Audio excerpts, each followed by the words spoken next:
إلا الله والله أكبر الله أكبر ولله الحمد الله أكبر الله أكبر لا إله إلا الله والله أكبر الله أكبر ولله الحمد الله أكبر الله أكبر لا إله إلا الله والله أكبر الله أكبر ولله الحمد الله أكبر الله أكبر لا إله إلا الله والله أكبر الله أكبر ولله الحمد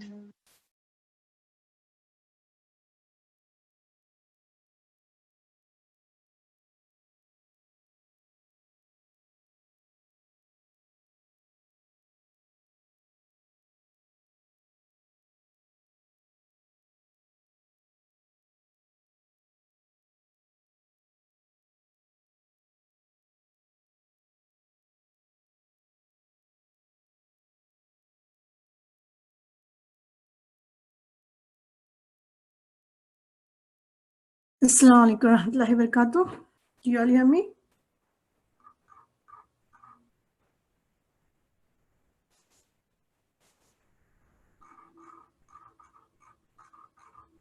Okay, alhamdulillah. How are you all?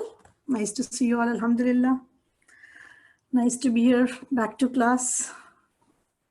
Alhamdulillah for this blessing. So inshallah we'll begin with the du'as.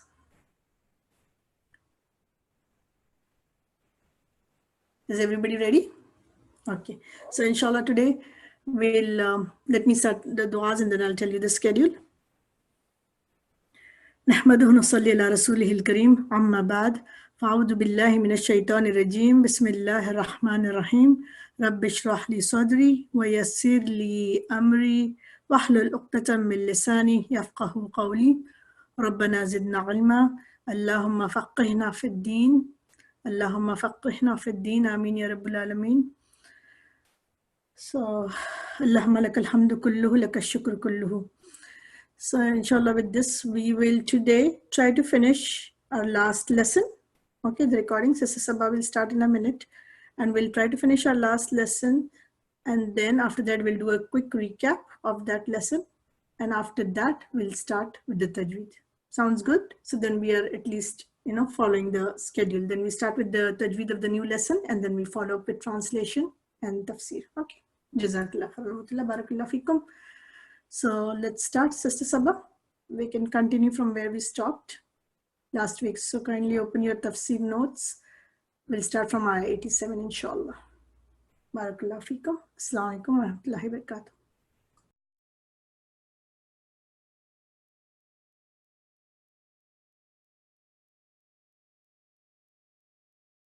Is to devote oneself to something completely, that you're doing only that and nothing else.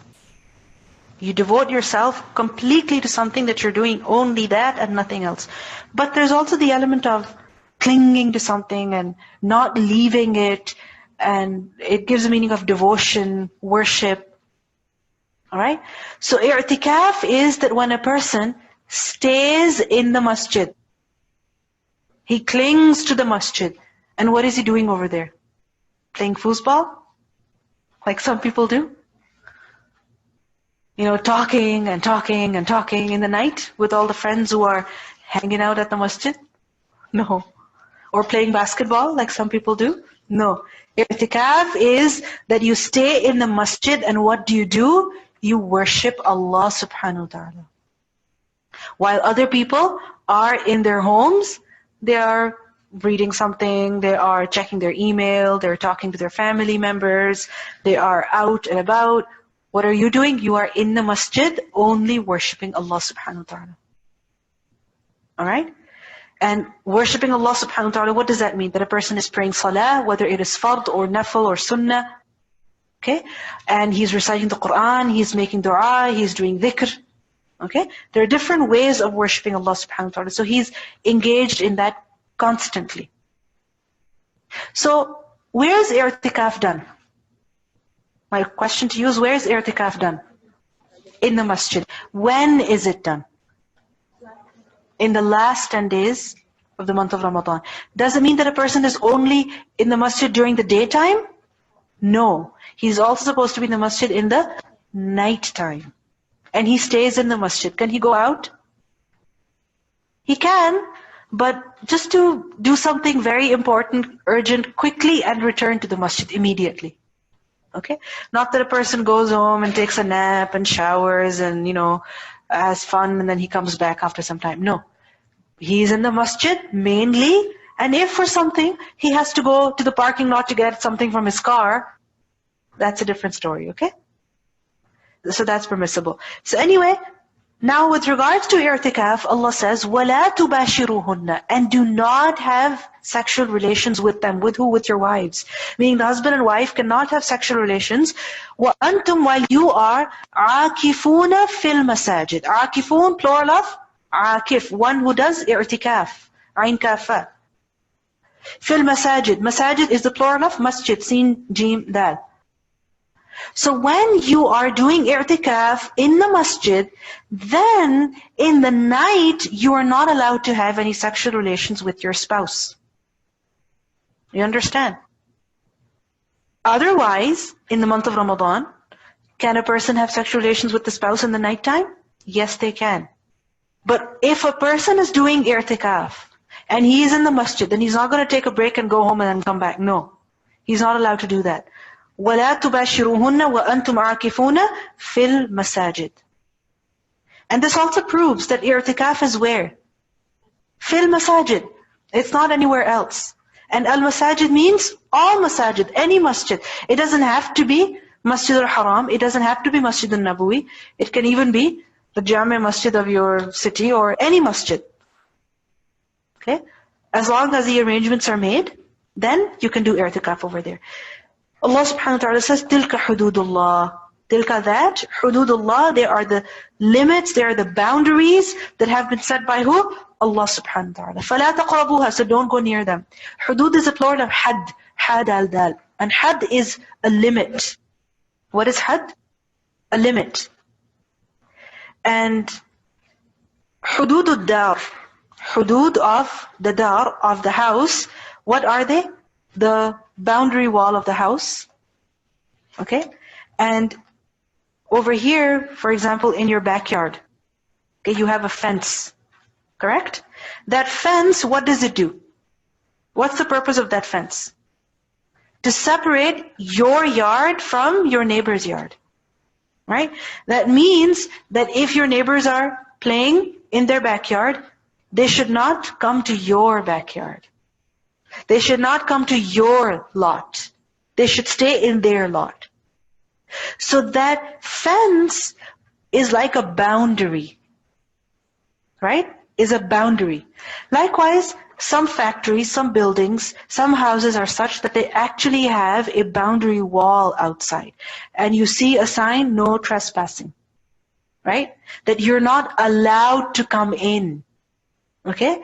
So boundaries, they are set. Why? So that people know they're not allowed to cross them. They're not allowed to go inside. So tilka hududullah, meaning these are the limits that Allah has set and you're not allowed to violate them.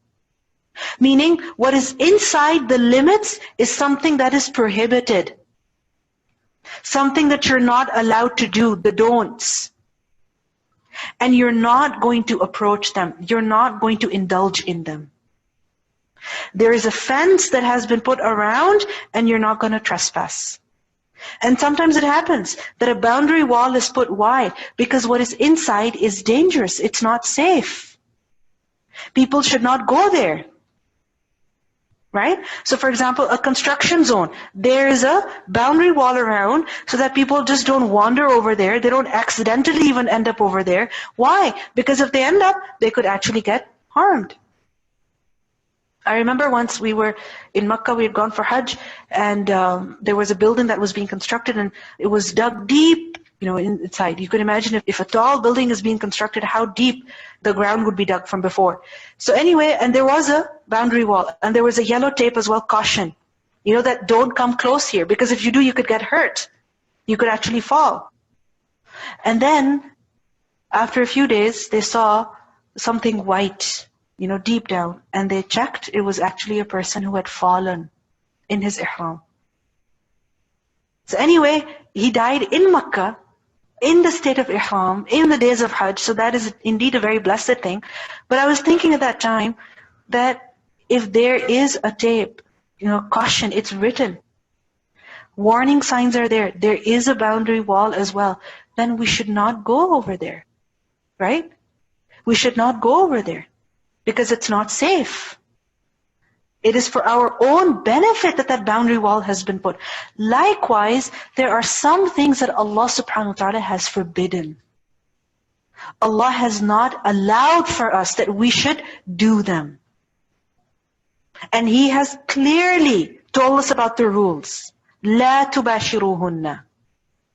Don't do this. Don't do this. Don't do this. So when you're not allowed to do that, what does it mean? This is a prohibition. There's a boundary wall. Don't even go near that. So تِلْكَ حُدُودُ اللَّهِ. Allah says, فَلَا تَقْرَبُوهَا. Don't even go near them. قَافْ رَبَا قُرْب. To go close. So don't even approach the prohibited things. Don't even approach those things which are haram. Why? Because if you go near to that which is haram, then what's going to happen? What's going to happen? You're going to end up falling into it. So for example, there is a ditch and there is a boundary wall and it says, don't trespass, don't come here, caution. And you say, okay, let me just go see how deep it is. Let me just go check it out. Let me just see what's inside. And if you go near, is it possible that you may fall? Is it possible? Yes, the chances are very high. You could slip. You could get alarmed by something, you could get terrified, you could get pushed by somebody, and you could fall very easily, you could get hurt. So many times it happens that people fall in a ditch or something like that, in a well, and they die. What were you doing there in the first place? You shouldn't have gone there. Likewise, people say, oh, I ended up doing something very wrong. Why did you even go near that? Why did you even put yourself in that situation? The hypocrites, about them, the believers will say on the Day of Judgment that فَتَنْتُمْ أَنفُسَكُمْ. You put yourselves in fitna. You put yourselves in those situations where you could not control yourselves, where you could not stop yourselves, and you did wrong as a result of that. Adam alayhi salam, when he was in paradise, Allah subhanahu wa ta'ala told him, وَلَا تَقْرَبَا هَذِهِ الشَّجَرَةِ. Don't even come close to the tree. Because if you come close to the tree, you will be tempted. You will wonder, okay, what does the fruit taste like? I wonder what it is like. So you're going to be tempted and you're going to end up eating of it. And that's exactly what happened. When we keep looking at that which is wrong, then we are tempted to do it. So Allah says, these are the limits that have been set by Allah, and don't even come near to them. Don't even come close to that which is forbidden. Stay far away from it. كَذَلِكَ يُبَيِّنُ اللَّهُ آيَاتِهِ. Thus does Allah clarify to you آيَاتِهِ, His verses, لِلنَّاسِ, for the people, لَعَلَّهُمْ يَتَّقُونَ, so that they can save themselves. Allah has elaborated the ayat over here, the commands over here, the rules over here, very clearly, very explicitly. This is what is allowed, this is what is not allowed. Why? So that you can save yourselves. Save yourselves from what? From the anger of Allah, from the punishment of Allah. Because if you don't find out, and if you do something wrong, whose fault is it? Your fault. If you don't know the rules, and you end up in an accident, whose fault is it? It's your fault. This is why they say that driving is a privilege, it's not a right. And before you start driving, you have to take a test to prove that you know the rules of the road. And if you don't know, you're not allowed to drive. Even in emergency cases, you're not allowed. So Allah has clarified the ayat. Why? So that you can save yourselves. And if we don't get to know about those ayat, and we end up harming ourselves, then whose fault is it? It's our fault. Let's listen to the recitation.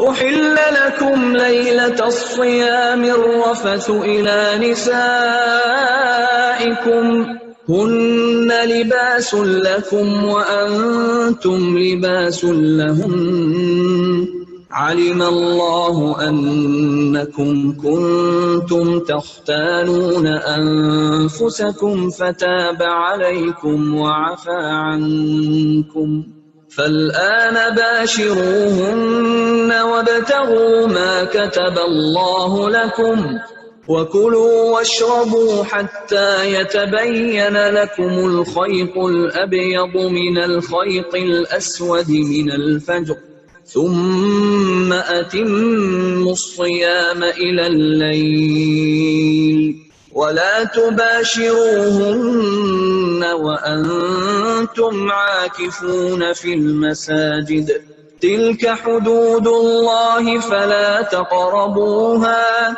كذلك يبين الله آياته للناس لعلهم يتقون. Are we allowed to eat generally? Yes. Are we allowed to drink generally? Yes. Are we allowed to spend the night at home generally? Yes. But when a person is fasting or when a person is in i'tikaf, then these things that are permissible, they become haram. You can't do them. Allah says, تِلْكَ حُدُودُ اللَّهِ فَلَا تَقْرَبُوهَا. So what does that teach us? That if at the command of Allah, you will stay away from that which is generally allowed for you to do, and you can do that, then otherwise you should stay away from what? What is completely forbidden for you, what you're not allowed to do at all. Ramadan teaches us that we can control ourselves. We can stop ourselves. There's some things that Allah has completely forbidden on us. But we still give excuses. No, I'm in a situation that I have to do this. I'm in such a situation that I have to do that. And we know it's wrong, but we still do it. But fasting teaches us that we can stay away from wrong things, from those things which Allah has forbidden. And that's exactly what is mentioned next. That وَلَا تَأْكُلُوا, and do not eat. Just as when you're fasting, you don't eat halal food. Otherwise, do not eat, do not consume what? أَمْوَالَكُمْ, your properties, بَيْنَكُمْ, between yourselves, بِالْبَاطِلِ, in the false ways, in the wrong ways. لَا تَأْكُلُوا أَكَلَ. Akala is to eat something. Allah is saying, don't eat amwalakum. Amwal is a plural of mal. And as you know, that mal is not just food, but it includes your clothes and your house and your car. You don't eat your car, you don't eat your house. So what does it mean by this? Do not consume. Okay? And also if you think about it, when you eat food, then whatever money that you spent on that food, it's gone. Right? You had $5. You went and bought some food. And you ate that food. Where did those $5 go? Where did they go? Gone. Finished. Okay. You have another $5. And you go and buy a hijab for those $5. Now those $5 have been converted into a hijab. Does that hijab have some value? Yes. You could sell it for $15. Right? You could make money through that. But when you eat something, then it's gone. Alright? So, وَلَا تَأْكُلُوا أَمْوَالَكُمْ. Amwal is a plural of mal. Don't consume your wealth. And your kum is plural. It means of one another, of each other. Because all Muslims, they're like a single body. Right? So don't consume the wealth of each other. بَيْنَكُمْ. How? بِالْبَاطِلِ. Batil is what? False, wrong, incorrect. So don't consume the wealth of each other through wrong ways. Batil is from batalam, through incorrect ways, through prohibited ways. Transactions, business, buying and selling, gifting something and receiving a gift, all of this is what? Permissible. But there are some ways of acquiring wealth that are wrong. What are they? Can you think of something? A wrong way of acquiring wealth? Yes? Okay, for example, gambling. Yes? Stealing. Yes? Interest. What else is haram? Bribe. Right? That is also haram. So, don't use wrong ways to consume the wealth of each other. وَلَا تَأْكُلُوا أَمْوَالَكُمْ بَيْنَكُمْ بِالْبَاطِلِ. And if you think about it, batil is basically when a person consumes, takes the wealth of the other, when he doesn't have the right to do so. When he doesn't have the right to do so. So, for example, theft. It's not your right to take that money. But if you take it, what is that? Batil way of acquiring that wealth. Right? Likewise, if a property, if some wealth belongs to an orphan, if there is a share of inheritance that is the right of a particular heir, and if you take it, if you take the wealth of the orphan, then this is what? Batil, wrong. This is not right. Allah tells us don't do that. If you can control yourself in the month of Ramadan and not eat and not drink when the food is right in front of you and you're desperate for that food, you're hungry, you're thirsty, but you control yourself. So other times, even when you want that money, don't take interest. Even when you want more money, don't steal, don't cheat, don't bribe. وَلَا تَأْكُلُوا أَمْوَالَكُمْ بَيْنَكُمْ بِالْبَاطِلِ وَتُدْلُوا بِهَا. وَتُدْلُوا, notice the waw. Waw is known as harf atf in Arabic. It means and, right? But in the English language, whenever we use and, sometimes we're establishing a connection between two words, okay, or between two sentences. Is it? Words and sentences, you're connecting them. So in Arabic also it works the same way. So what tudulu, meaning and do not tudulu. Just as la ta'kulu, so what tudulu, this is connected with wa la ta'kulu. So just as la ta'kulu, so la tudulu. La is not written here, but it is meant, it is implied. And do not tudulu biha ila al-hukkam. Tudulu is from the root letters dal, lam, waw. Dalu. And dalu is used for a bucket. A bucket. Especially that bucket which is thrown down into a well, and with that you take water out. Okay? So you throw the bucket into the well and you pull it out, and as you pull it out, with the bucket comes what? With the bucket comes water. So tudulu biha, meaning through your wealth, you pull to yourselves, you take to yourselves, you bring to yourself. Why would a person use a bucket?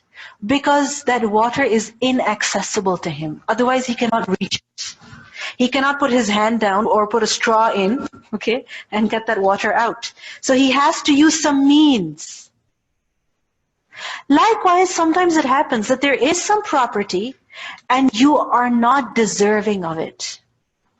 You are not deserving of it. You're not legally allowed to take that property, to take that wealth. So sometimes what people do is that they use something to get that wealth.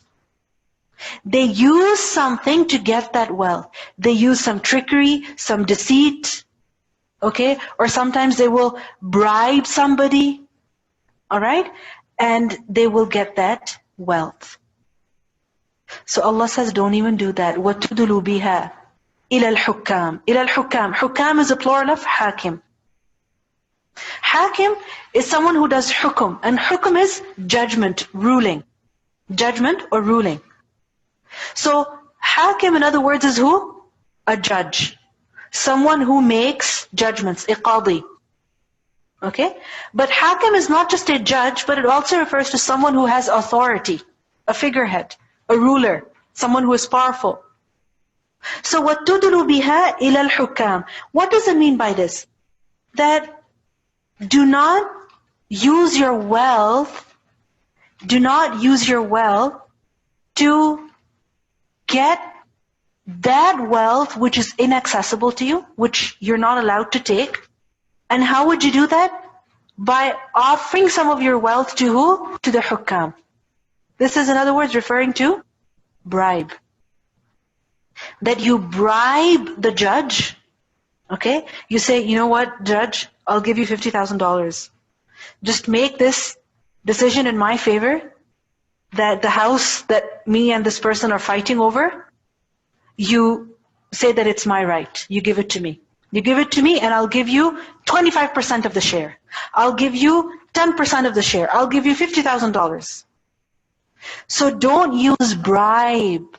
Don't bribe the judges in order to get wealth that is not your right. وَتُدْلُوا بِهَا إِلَى الْحُكَّامِ. Or another meaning could be that don't make the hukam a means of acquiring wealth unlawfully. That don't get some wealth. How? By acquiring it unlawfully. And how would you acquire it unlawfully? By using the hukam. That, for example, the wealth belongs to somebody else and you are debating in front of the judge. You say, you claim it's yours, the other person claims it's his. Okay? But you say in front of the judge that I swear by Allah it belongs to me. So if you're swearing by Allah, the judge is supposed to believe in you, right? The judge is supposed to believe in you. So then he says, okay, fine, this property will be yours, and it's not actually yours. It's not actually yours. So the wealth belongs to somebody else, and you say in front of the hukam that it is yours, and the hakim, the judge, he decides it in your favor. So وَتُدْلُوا بِهَا, it's understood in two ways. First of all, تُدْلُوا بِهَا, meaning you make an offer to the judge, bribe. And secondly, you pull with your wealth. Okay? You pull to yourself wealth that is not your right. How? By swearing in front of the judge. لِتَأْكُلُوا, so that you may consume فَرِيقًا, a portion, مِنْ أَمْوَالِ النَّاسِ, of the property of people, بِالْإِثْمِ, with the sin, وَأَنْتُمْ تَعْلَمُونَ, while you know. That don't bribe the judges and don't lie in front of the judges to get wealth sinfully. And you know, وَأَنْتُمْ تَعْلَمُونَ. One is that a person does not know and he's making an error. And such mistakes, inshallah, they're forgiven by Allah subhanahu wa ta'ala. But if a person deliberately does something wrong, knowingly, then he is sinful. لِتَأْكُلُوا فَرِيقًا مِنْ أَمْوَالِ النَّاسِ بِالْإِثْمِ وَأَنْتُمْ تَعْلَمُونَ. So don't do that. Let's listen to the recitation. ولا تأكلوا أموالكم بينكم بالباطل وتدلوا بها إلى الحكام لتأكلوا فريقا من أموال الناس بالإثم وأنتم تعلمون. What do we learn in this ayah? Why do you think this is mentioned over here after the verses of fasting? That fasting teaches you taqwa. لَعَلَّكُمْ تَتَّقُونَ. And this taqwa should not just be limited to when you're praying and when you're fasting, but it should affect you in every aspect of your life. From your financial transactions, to even your court cases, to your marital relations, everything. Have the fear of Allah. Because many times it happens that people will fast, but they will be the most mean people, very rude. They break their promises. They're the ones who will take interest. They're the ones who will consume wealth unlawfully. So fasting teaches us that we have to spend our entire lives in obedience to Allah subhanahu wa ta'ala. Like somebody once said, that ad-dunya yawmun. This life, this world is only for a day. وَلَنَا فِيهِ صَوْمٌ. And for us, in it is a fast, meaning we are fasting. So just as in the day of fasting, you don't do what you want to do, you want to eat but you don't eat, likewise in the day of your life, don't do what Allah does not want you to do. The lessons of fasting are such that they guide us with regards to every aspect of our lives. So may Allah subhanahu wa ta'ala give us all taqwa that we need, that is necessary, so that we can truly worship Him and we can be successful in the hereafter, inshallah. Subhanakallahumma wa bihamdika nashhadu an la ilaha illa anta nastaghfiruka wa natubu ilayk. Assalamu alaikum wa rahmatullahi wa barakatuh.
Assalamu alaikum warahmatullahi wabarakatuh. How are you all?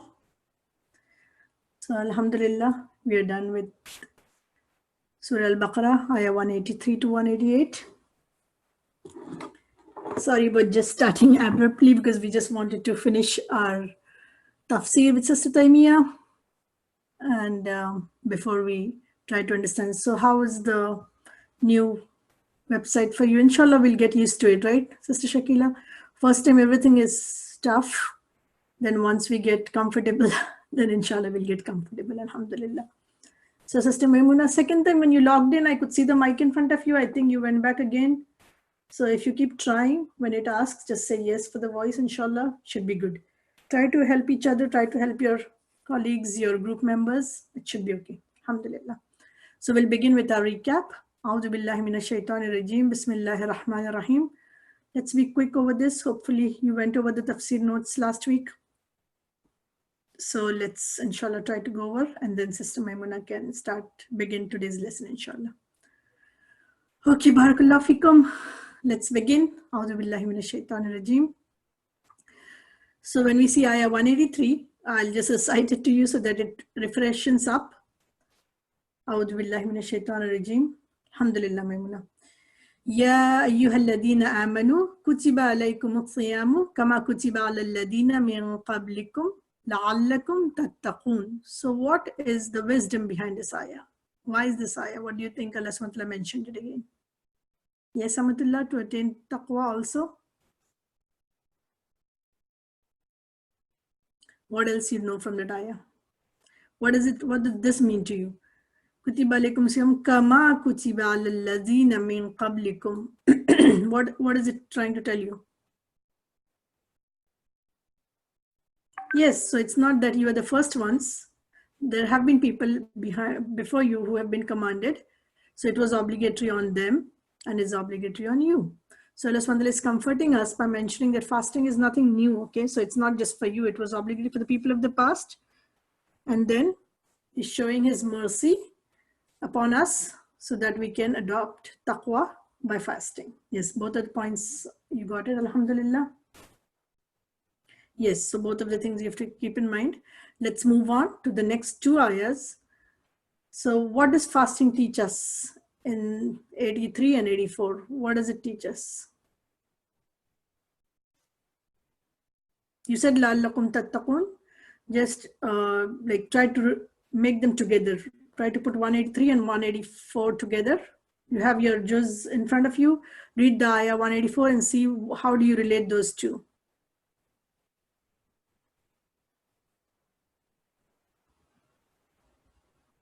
Yeah, how do you relate it? Yes, very good, Amatullah, barakallah fiki. If we can do this, then we can do that. That's what it means. So fasting teaches us that if we can, during these 30 days, we can refrain ourselves from all that Allah SWT has told us, like food and drink and all our desires, then we can also save ourselves from other harms, like sins, like which may not be haram, which may not be like, yes, but they are sins. They are little sins. They pile up, and before we know, we consider them little sins, but it could be a huge loss for us, subhanAllah. So Allah SWT is saying, when you can do that, you can do this also. So fasting is like a shield for us from sins. During fasting, we try to refrain from all that does not befit us or befit a mu'min. All something we know, backbiting is not disliked by Allah, so we try to avoid that. We try to control our tongue. Yes, we try to control our sight and what we do. So subhanallah, so Allah is teaching us through fasting we can control other sins too. Alhamdulillah. Yes, we can be conscious of Allah all the time, not only during the month of Ramadan or not only during the time of fasting. So ayah 184 also, it tells us something more. Under what conditions is a person allowed not to fast?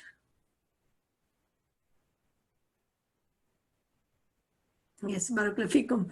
So if someone is in a long or difficult journey, and if someone is sick and then the recovery is delayed, if it's going to be delayed by fasting, so they can avoid the fasting.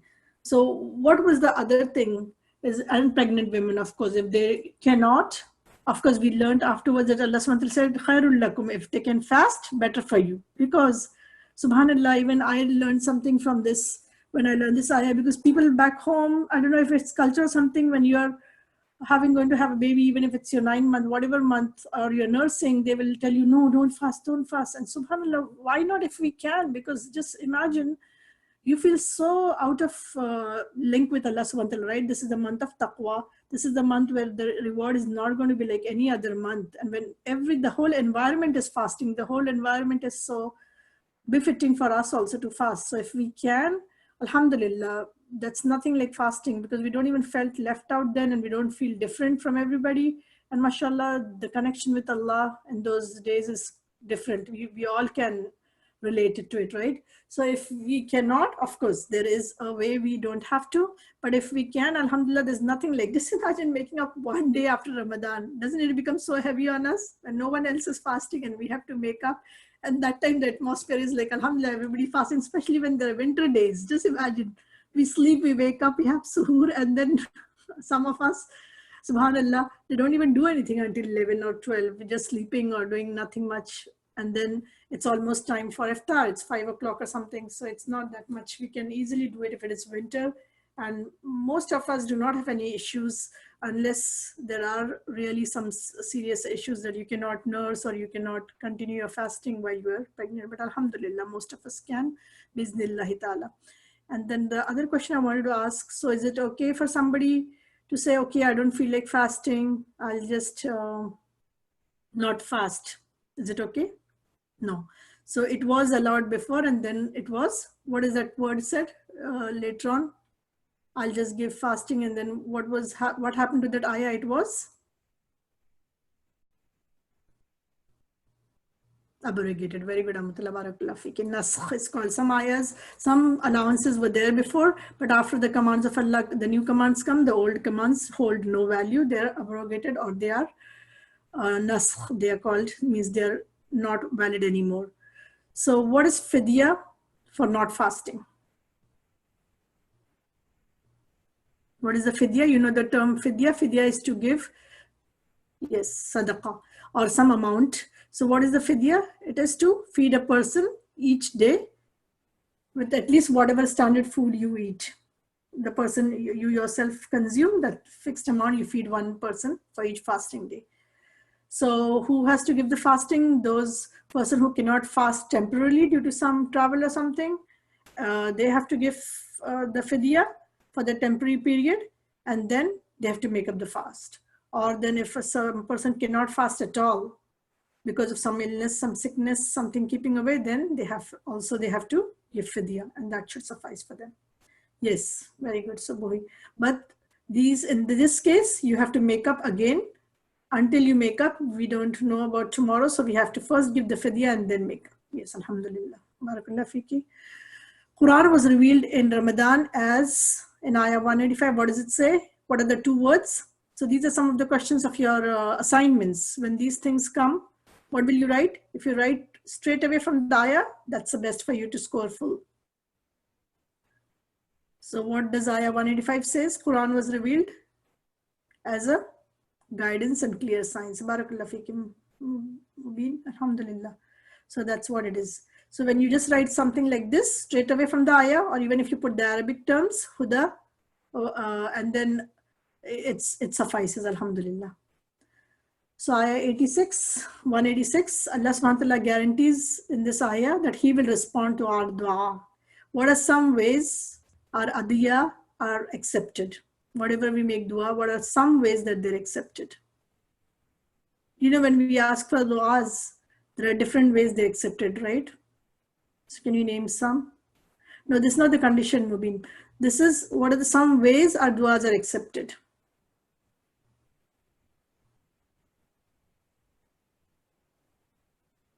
Yes, that's what she's trying to say. Even Mubin is trying to say, same Ahmadullah. She's saying, like, if you do it with sincerity, if you're not hasting, those are the ways.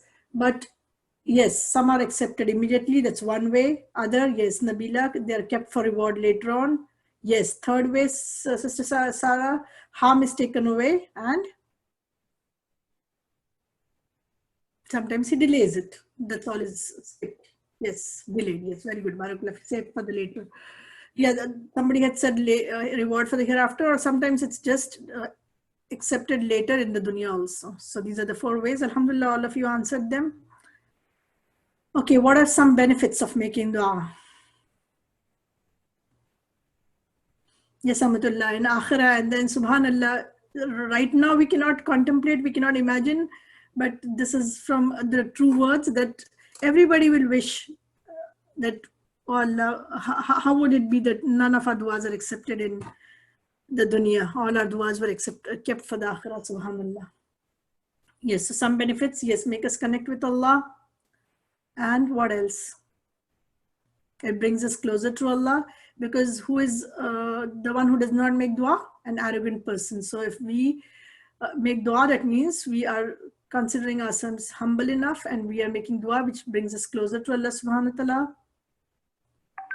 And it's a form of worship, okay?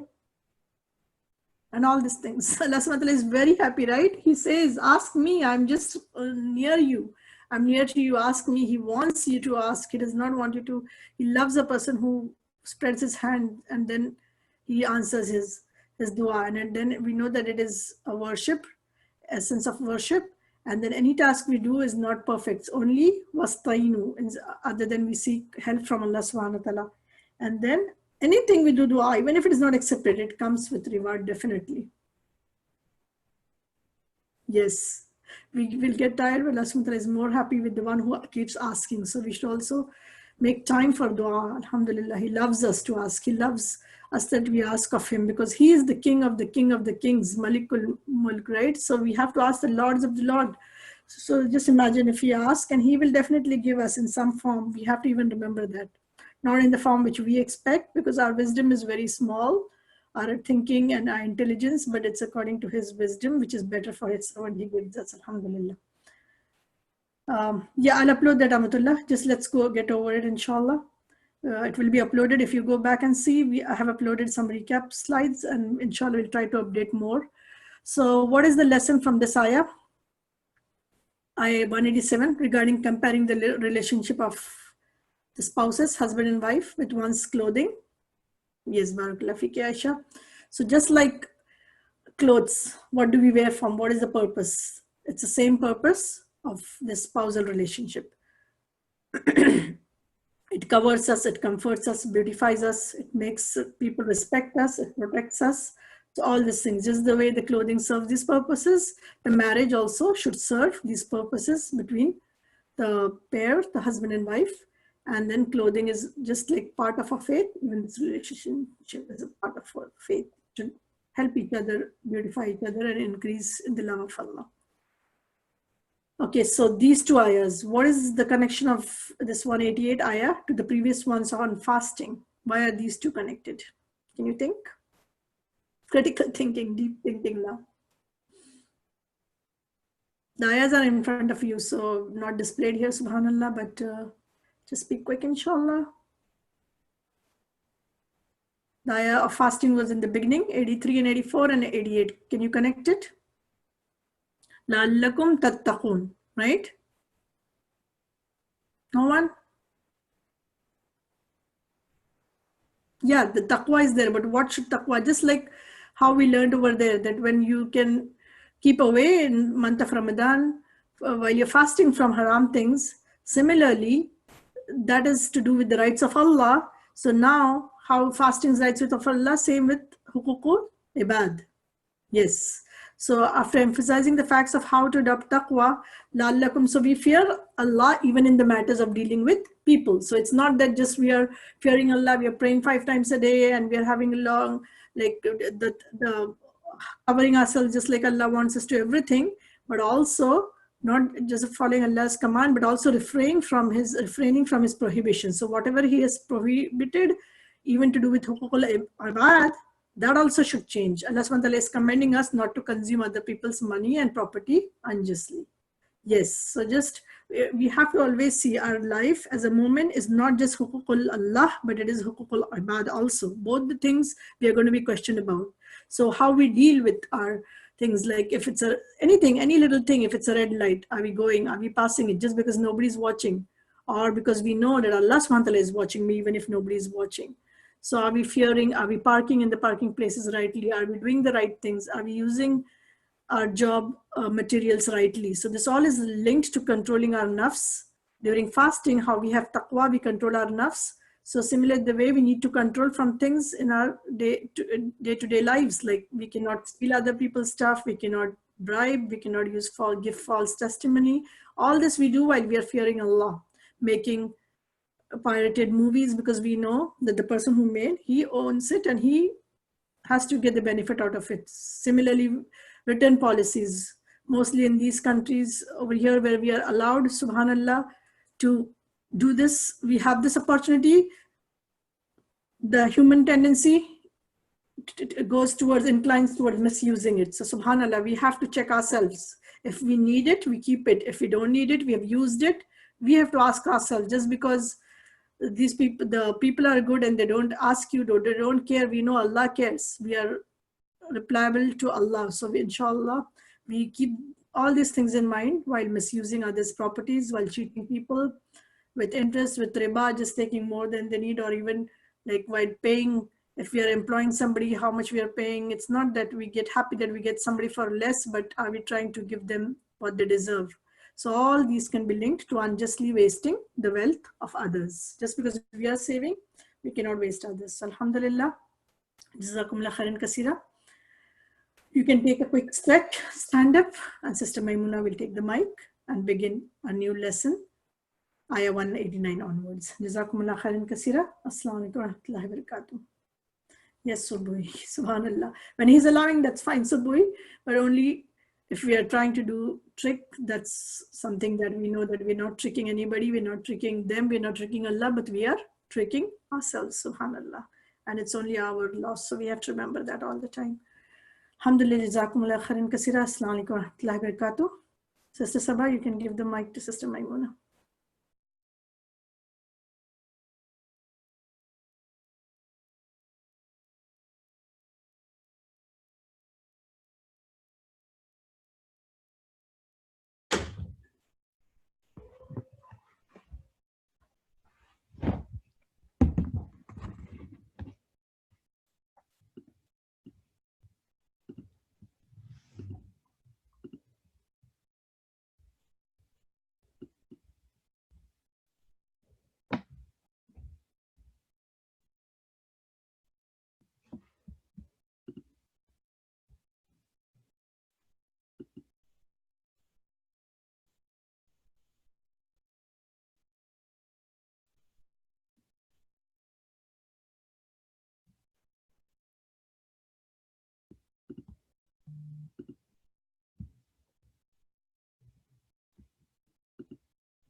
Assalamu alaikum warahmatullahi wabarakatuh.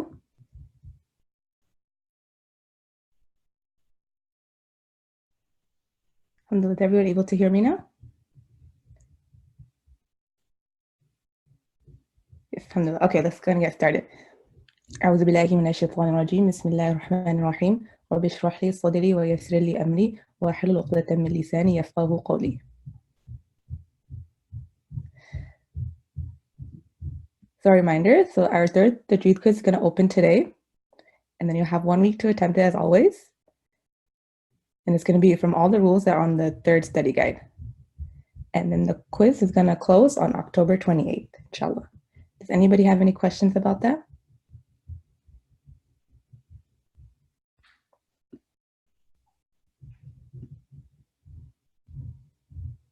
Okay, so let's get started with today's lesson. So today we're going to do ayat 189 through 196. So everyone please get Mushaf in tab 1 when you're ready.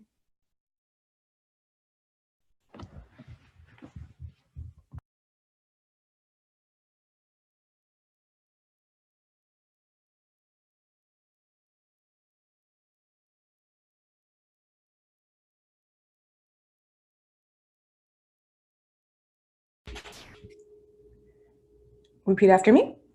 أعوذ بالله من الشيطان الرجيم.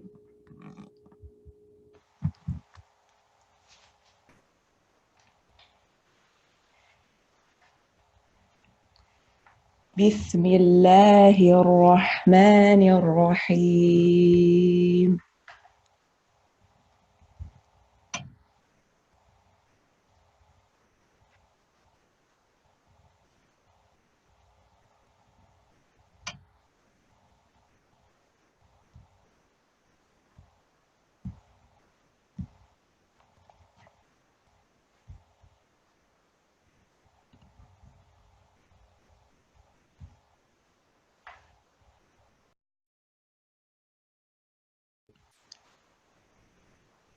يسألونك عن الأهلة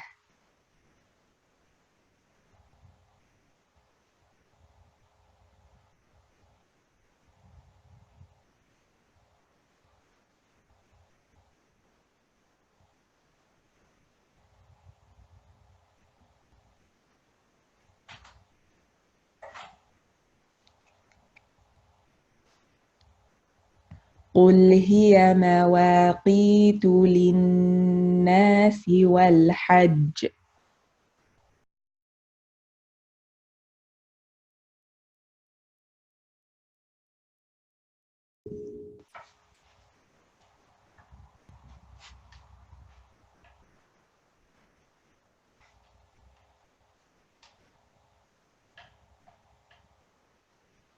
وليس البر بأن تأتوا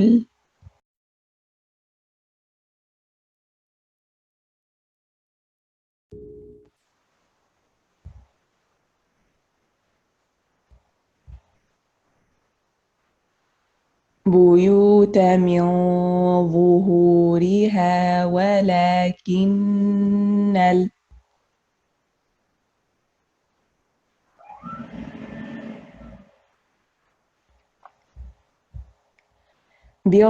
من اتقى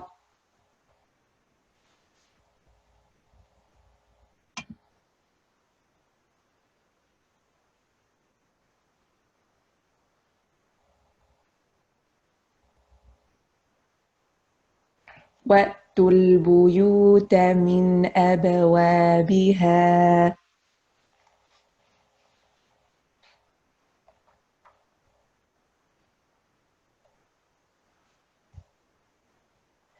واتقوا الله لعلكم تفلحون.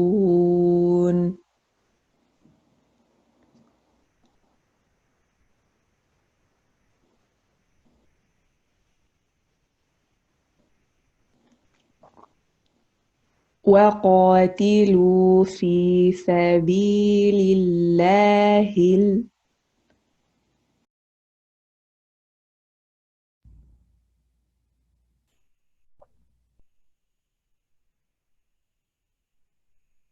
الذين يقاتلونكم ولا تعتدوا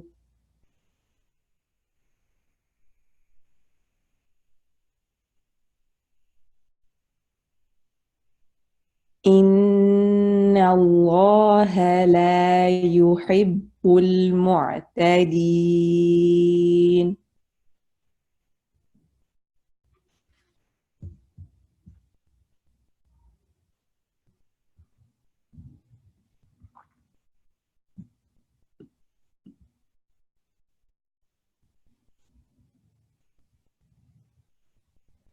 واقتلوهم حيث ثقفتموهم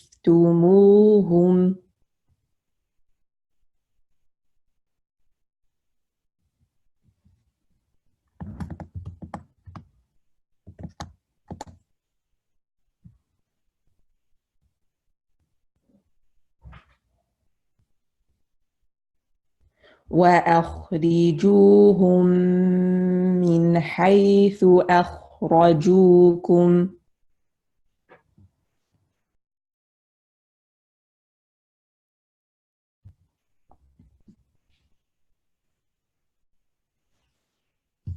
والفتنة أشد من القتل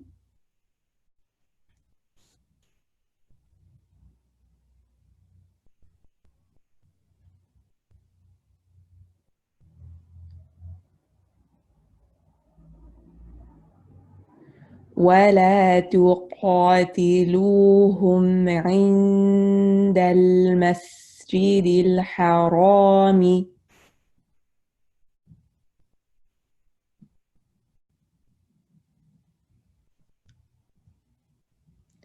حتى يقاتلوكم فيه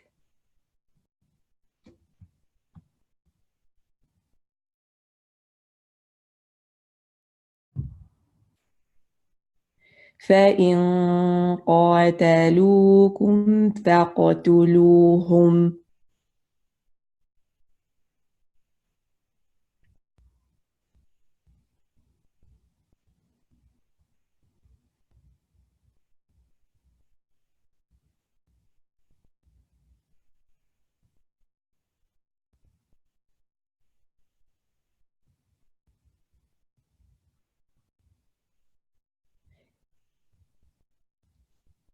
كذلك جزاء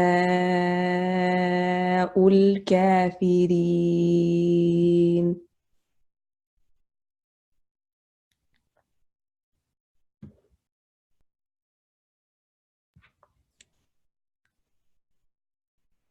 فإن انتهوا فإن الله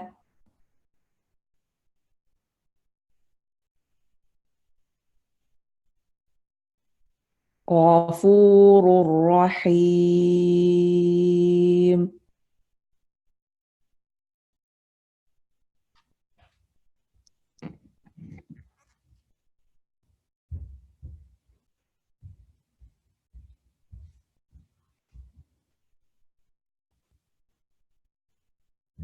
وقاتلوهم حتى لا تكون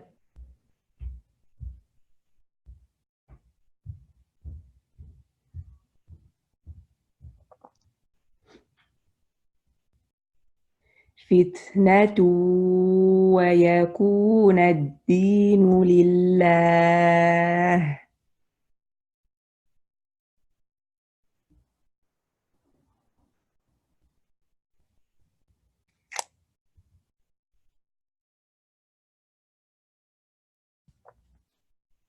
فإن انتهوا فلا عدوان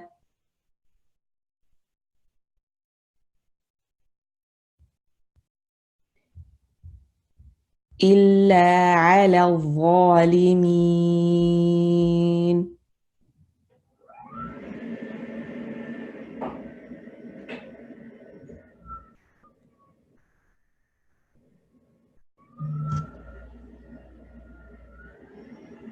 الشهر الحرام بالشهر الحرام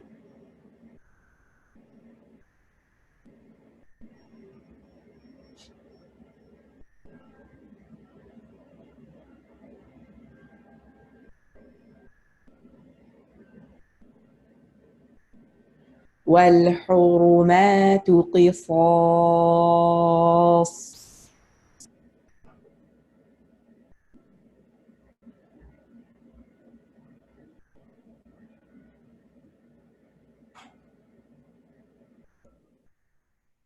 فمن اعتدى عليكم فاعتدوا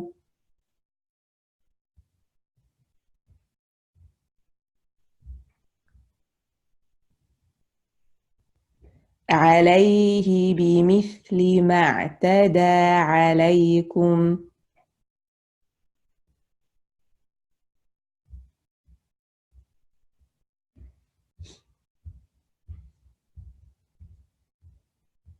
واتقوا الله واعلموا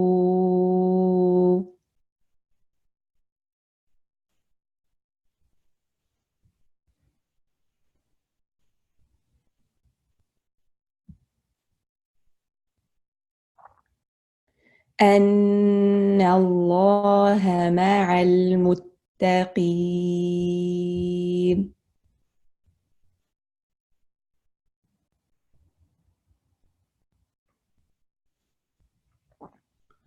وأنفقوا في سبيل الله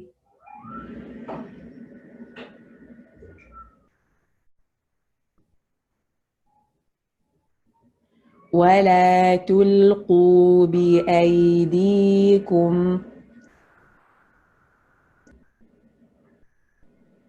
إلى التهلكة وأحسنوا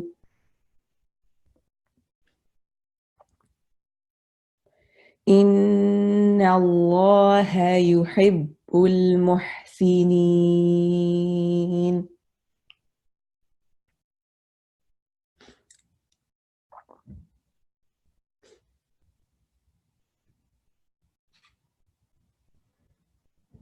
وأتموا الحج والعمرة لله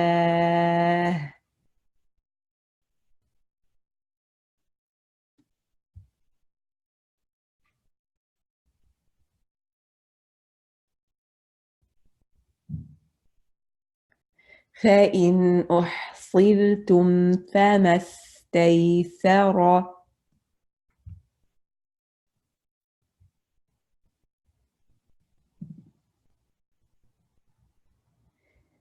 من الهدي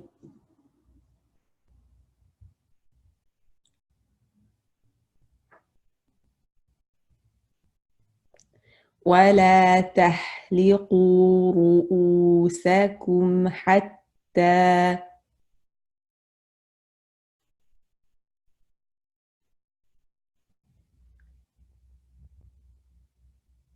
يبلغ الهدي محله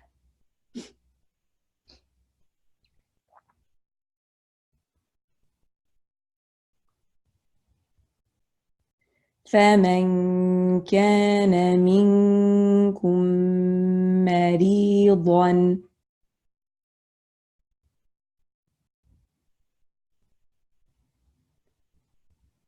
أو به أذى من رأسه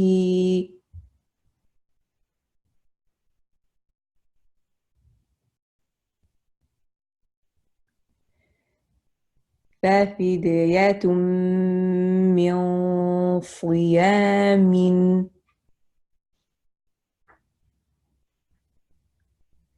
أو صدقة أو نسك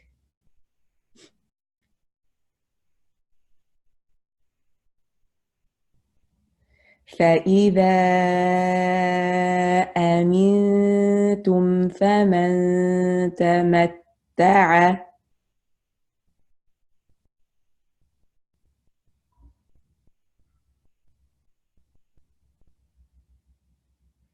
بالعمرة إلى الحج فما استيسر من الهدي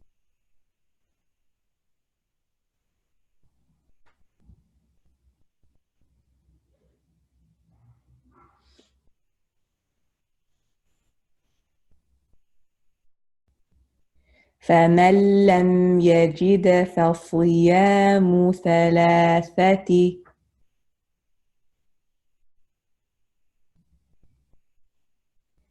أيام في الحج و7 إذا رجعتم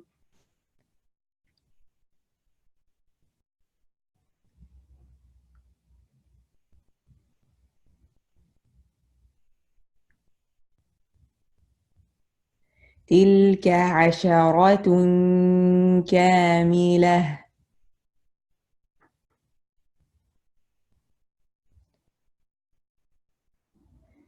ذلك لمن لم يكن أهله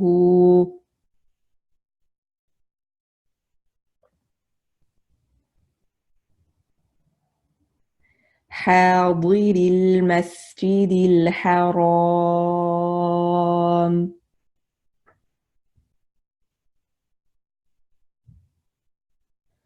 واتقوا الله واعلموا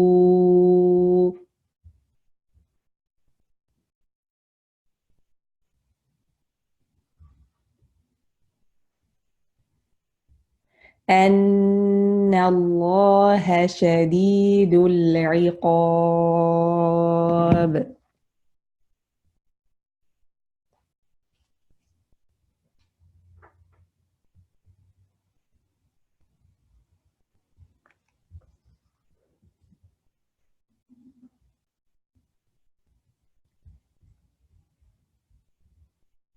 Alhamdulillah, done with the citation.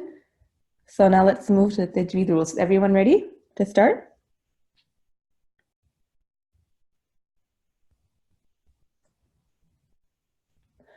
All right, so let's get started. So the Tajweed rule for today is pretty simple. It's how to stop on a ta marbuta.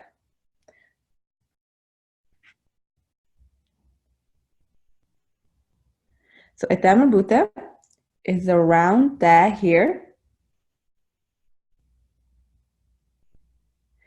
And regardless of what is on the ta marbuta, whether it's a fatha, a dhamma, a kasra, or a tanween,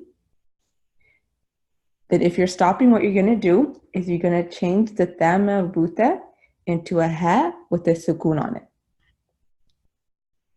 Okay, so here we have the word ghishawatun.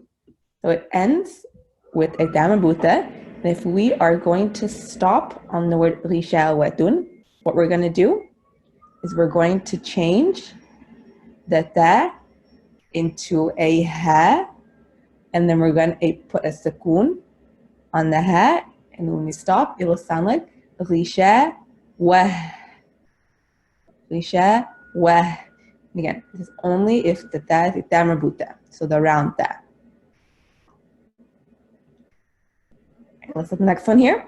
So what does this word end with? Khalifatan.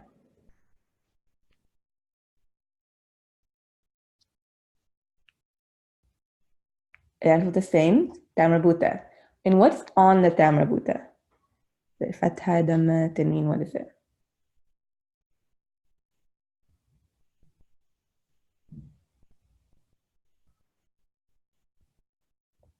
Good, we have a fatha tanween. So are we going to stop like a mad ariwad?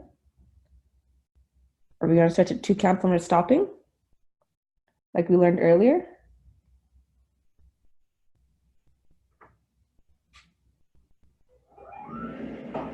No, right? We're going to stop how we stop on a ta marbuta regardless, even if it has the tanween and fatha. So what we're going to do is we're going to change it into a ha. We're going to put a sukoon on that ha.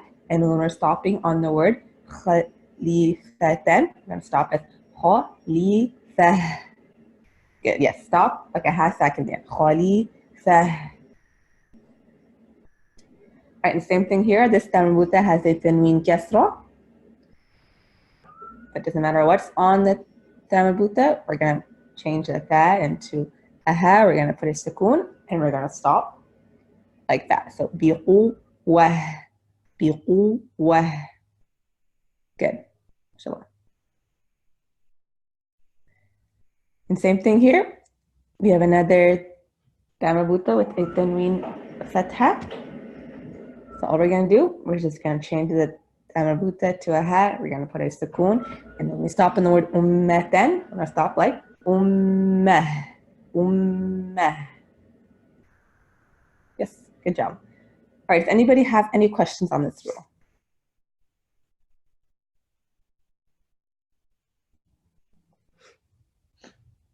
No? All right, so let's move to the makhraj now then.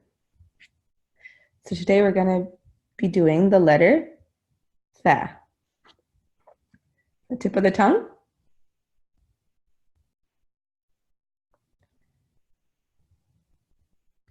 So the letter tha is emitted from the tip of the tongue, from the top side of the tip and the bottom edges of the two top front incisors. All right, so you can see here, the tip of the tongue comes out of the mouth, in front of the teeth. Let's practice this letter now.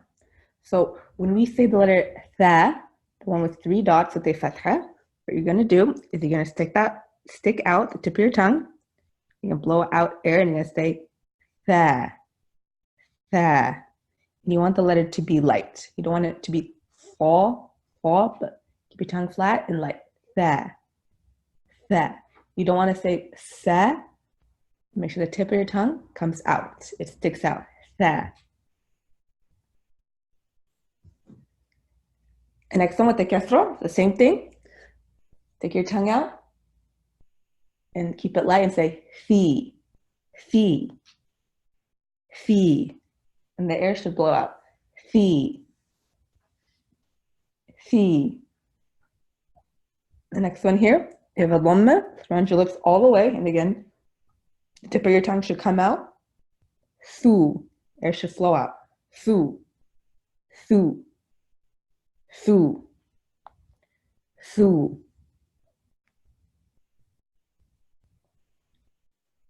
And the last one here, a tha with a sukoon. So you want to make hems, you want to make sure you let the air flow out when you say this. A tha with a sukoon, so yes, yes. And again, your tongue should be sticking out when you get to the tha. Yes, yes, yes.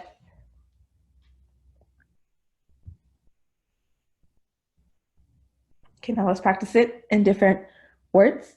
The first one here, a fatha on the tha. Ba'atha, ba'atha, ba'atha. Next one, kasra on the tha and the tha. Athima, athima,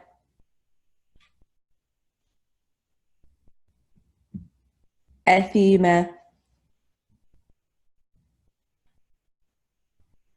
And the next one, we have a dhamma. So round your lips all the way. Make sure the tip of your tongue comes out. Keep it light. Thu, thuliba, thuliba, thuliba.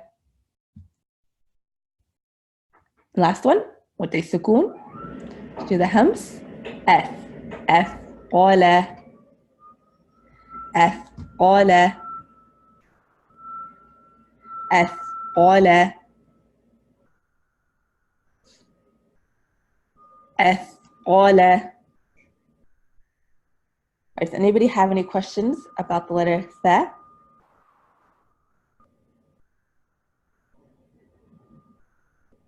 No? Alhamdulillah. Okay, so we're going to stop here for today, inshallah. So the homework is going to be to review on how to stop on a marbuta, and always to practice the lesson with the reciter and then to listen to the lesson once. Inshallah, just a reminder that the quiz will open today after class. And you'll have a week to attempt it, inshallah. Right, inshallah, I will see everyone next week. Subhanakallah hamdik. أشهد أن لا إله إلا أنت أستغفرك وأتوب إليك. السلام عليكم ورحمة الله وبركاته.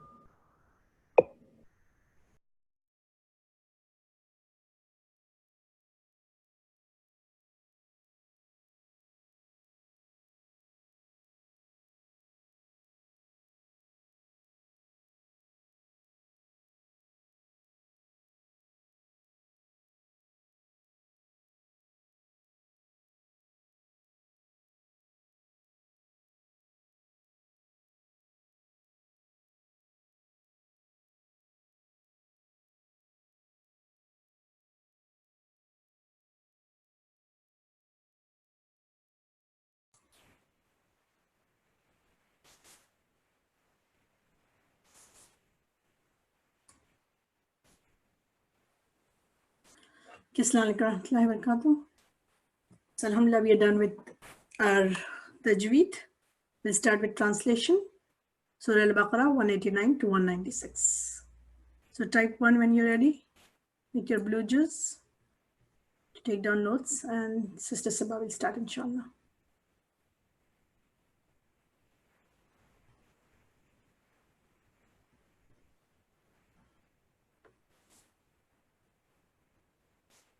السلام عليكم ورحمة الله وبركاته. نحمده ونصلي على رسوله الكريم. أما بعد فأعوذ بالله من الشيطان الرجيم. بسم الله الرحمن الرحيم. رب اشرح لي صدري ويسر لي أمري واحلل عقدة من لساني يفقه قولي ربنا زدنا علما. Lesson number 26, Surah Al-Baqarah, ayah number 189 to 196. Translation. يسألونك, they ask you, عن, about, al-ahillah, the crescents, the new moons. قل, say, hiya, it, mawaqitu, means to reckon time, linnasi, for the people, wal hajj, and the hajj, annual pilgrimage, walaysa, and it is not, al-birru, the righteousness, bi'an, at all that, or definitely that, ta'tu, you all come, al-buyuta, to the homes, the houses, min, from, zuhuriha, its backs, walakinna, but, al-birra, the righteousness, man, is in who, ittaqa, he adopted taqwa, he feared Allah. Wa'tu, and you all come, al-buyuta, to the houses, min, from, abwabiha, its doors. Wattaqu, and you all fear, Allah, Allah, la'allakum, so that you, tuflihun, you all are successful, you all achieve success. Waqatilu, and you all fight, fi, in, sabili, way, Allahi, of Allah. Alladhina, those who, yuqatilunakum, they fight you. Wala, and do not, ta'tadu, you all transgress, you all exceed limits. Inna, indeed, Allah, Allah, la, not, yuhibbu, he loves, al-mu'tadeen, those who cross limits. Waqtuluhum, and you all kill them, haythu, wherever, or where, saqiftumuhum, you all found them, wa akhrijuhum, and you all expel them, min, from, haythu, where, akhrajukum, they expelled you. Wa, and, al-fitna, the fitna, the persecution, ashaddu, is more severe, is more intense, min, than, from, al-qatli, the killing. Wala, and do not, tuqatiluhum, you all fight them, inda, near, al-masjidi, the masjid, al-haram, the sacred. Hatta, until, yuqatilukum, they fight you all, fihi, in it. Fa'in, then if, qatalukum, they fight you all, faqtuluhum, then you all kill them. Kadhalika, likewise, thus, jaza'u, is recompense, al-kafirin, of those who disbelieve. Fa'in, then if, intahaw, they stopped, they ceased, fa'inna, so indeed, Allah, Allah, ghafurun, most forgiving, rahimun, always all merciful, or especially merciful. Wa, and, qatiluhum, you all fight them, hatta, until, la, not, takuna, it is, fitnatun, any fitna, any persecution, wa yakuna, and it is, ad-deenu, the religion, lillahi, for Allah.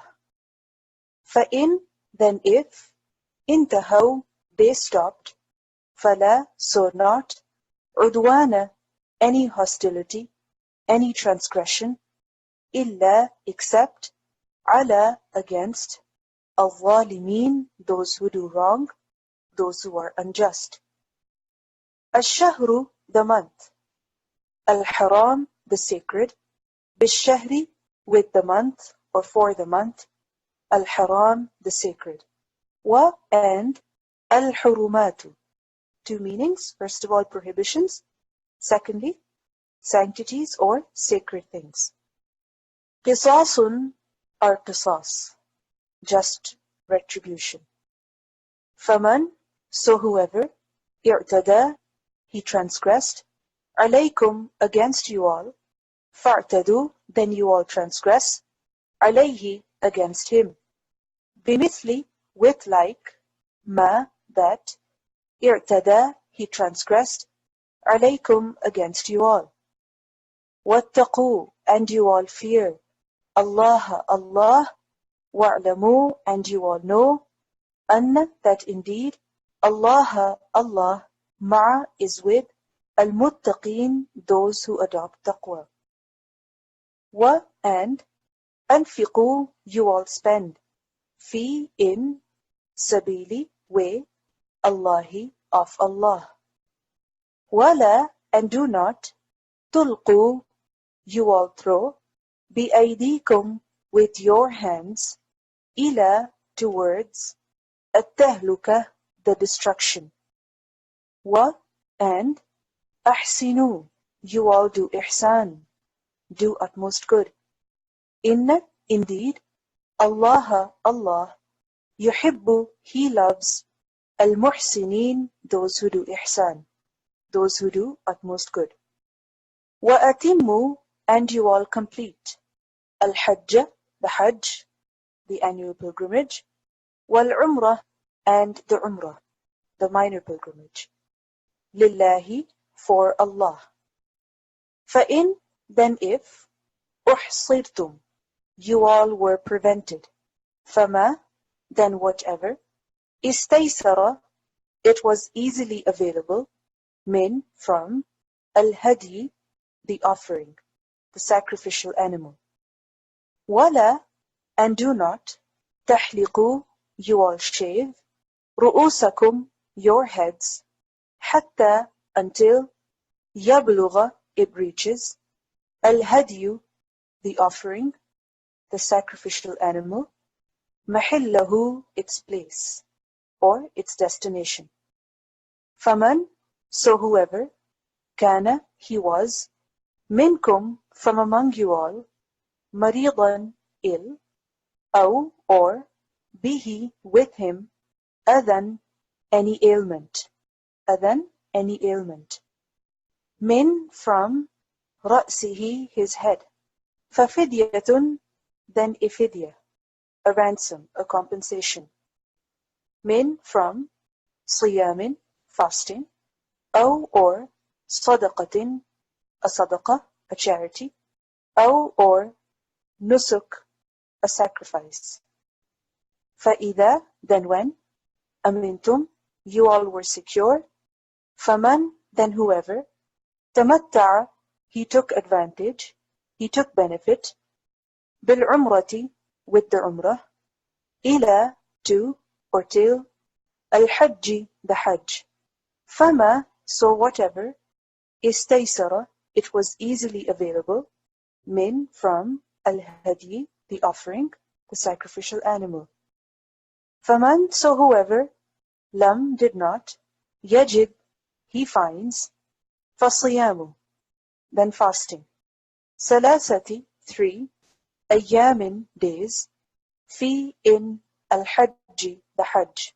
Wa, and, سبعة, 7, إذا, when, رجعتم, you all returned. تلك, that, عشرة, 10, كاملة, complete, or altogether.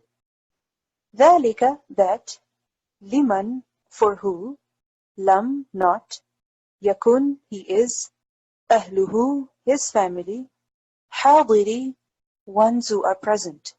Al-Masjidi, the Masjid, Al-Haram, the sacred. وَاتَّقُوا, and you all fear. Allah, Allah, وَاعْلَمُوا, and you all know, أَنَّ, that indeed, Allah, Allah, Shadidu, is most severe, Al-Iqab, in the retribution. Let's listen to the recitation of these verses. يسألونك عن الأهلة قل هي مواقيت للناس والحج وليس البر بأن تأتوا البيوت من ظهورها ولكن البر من اتقى وأتوا البيوت من أبوابها واتقوا الله لعلكم تفلحون وقاتلوا في سبيل الله الذين يقاتلونكم ولا تعتدوا إن الله لا يحب المعتدين واقتلوهم حيث ثقفتموهم وأخرجوهم من حيث أخرجوكم والفتنة أشد من القتل ولا تقاتلوهم عند المسجد الحرام حتى يقاتلوكم فيه فإن قاتلوكم فاقتلوهم كذلك جزاء الكافرين فإن انتهوا فإن الله غفور رحيم وقاتلوهم حتى لا تكون فتنة ويكون الدين لله فإن انتهوا فلا عدوان إلا على الظالمين الشهر الحرام بالشهر الحرام والحرمات قصاص فمن اعتدى عليكم فاعتدوا عليه بمثل ما اعتدى عليكم واتقوا الله واعلموا أن الله مع المتقين وأنفقوا في سبيل الله ولا تلقوا بأيديكم إلى التهلكة وأحسنوا إن الله يحب المحسنين وأتموا الحج والعمرة لله فإن أحصرتم فما استيسر من الهدي ولا تحلقوا رؤوسكم حتى يبلغ الهدي محله فمن كان منكم مريضا أو به أذى من رأسه ففدية من صيام أو صدقة أو نسك فإذا أمنتم فمن تمتع بالعمرة إلى الحج فما استيسر من الهدي فمن لم يجد فصيام 3 أيام في الحج و7 إذا رجعتم تلك 10 كاملة ذلك لمن لم يكن أهله حاضر المسجد الحرام واتقوا الله واعلموا أن الله شديد العقاب.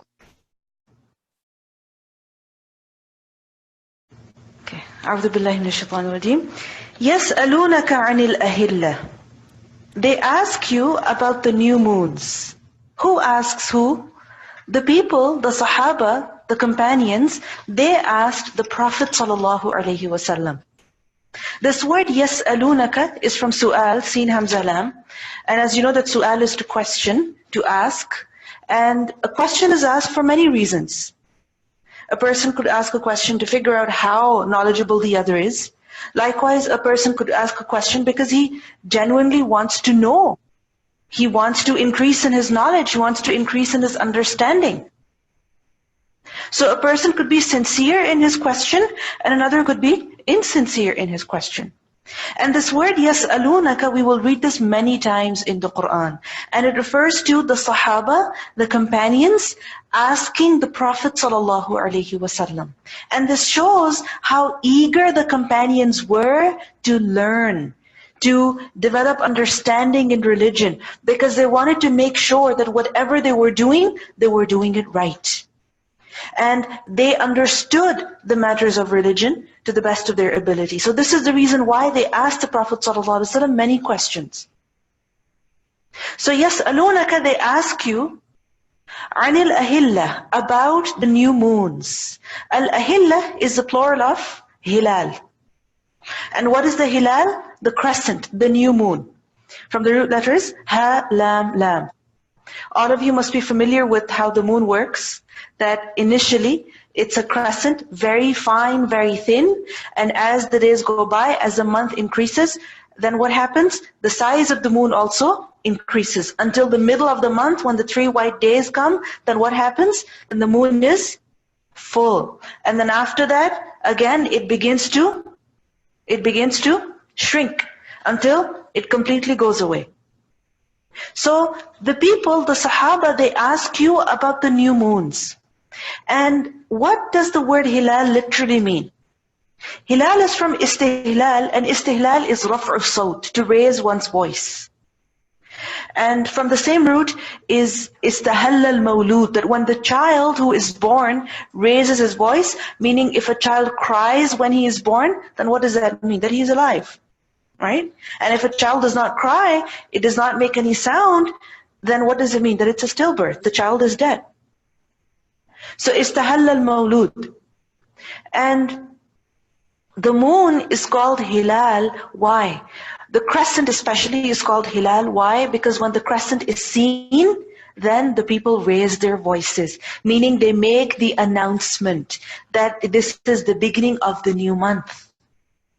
So for example, the month of Ramadan, when it begins, then there's an announcement that is made, and people start calling one another, right? Ramadan Mubarak or Eid Mubarak. People immediately begin to call each other.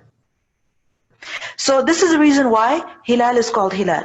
And from a hadith which is reported in Musnad Ahmad, we learn that the Prophet ﷺ said, أتاني جبريل فأمرني أن آمر أصحابي أن يرفعوا أصواتهم بالإهلال.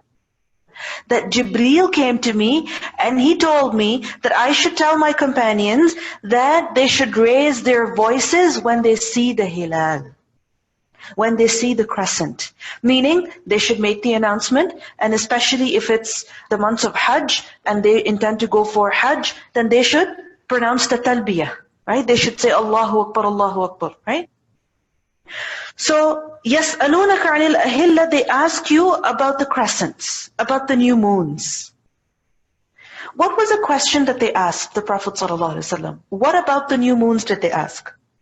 That what is the deal with the moon? Like, what is its significance? Why is it that we have to cite it? Why is it that we have to look for the birth of the moon? Why is it so important in our religion? And it could also be that they were wondering as to why the moon increases in its size and then it reduces in its size. Why does it work like that? What's the hikmah? What's the wisdom behind it? How come Allah subhanahu wa ta'ala has created the moon in this way? If you look at the sun, it's always full, right? But if you look at the moon, constantly, every single month, what happens? Every single day, its size changes, right? In the Quran also, in Surah Yasin, ayah 39, we learn that وَالْقَمَرَ قَدَّرْنَاهُ مَنَازِلَ حَتَّى عَادَ كَالْعُرْجُونِ الْقَدِيمِ. And the moon, we have determined for it phases. The moon has phases until it returns appearing like the old date stalk, meaning very thin, very fine. So the people are wondering that why is the moon like this? How come? And if you think about it, the Arabs, they lived in the open desert. And many times when they would travel at night. Why? Because it was much cooler, so they would travel by night. Likewise, they would have their social gatherings also in the nights. Why? Because during the day, too hot. So in the night, they would go out, party, eat, drink, whatever. They would have fun. And even today, you find this in the Arabs, that they will go out in the nighttime. Why? Because the weather is such that during the day, it's scorching hot. It's extremely hot. So it's not possible to go out. So anyway, they would go out at night especially, and they would notice the moon. They would notice the moon.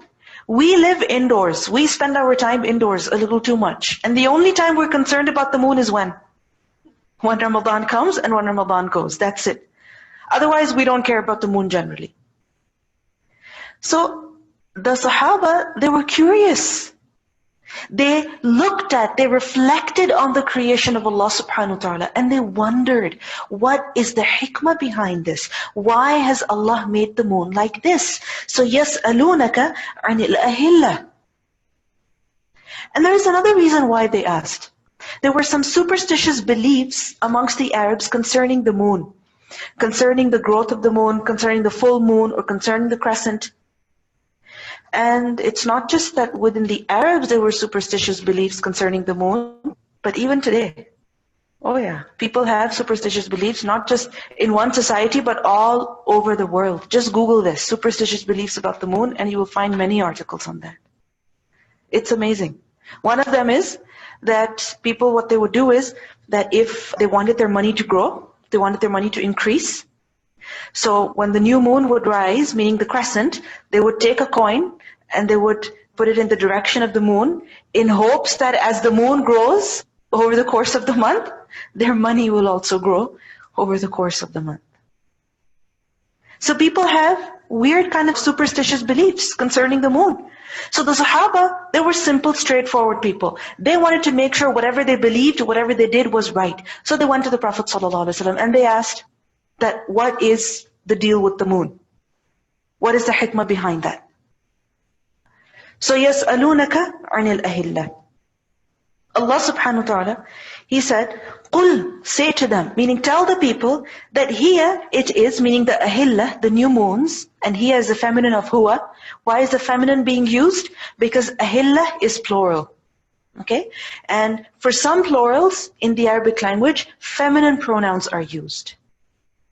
So tell them that the new moons, they are mawaqitu linnas. They are a means of telling time. For who?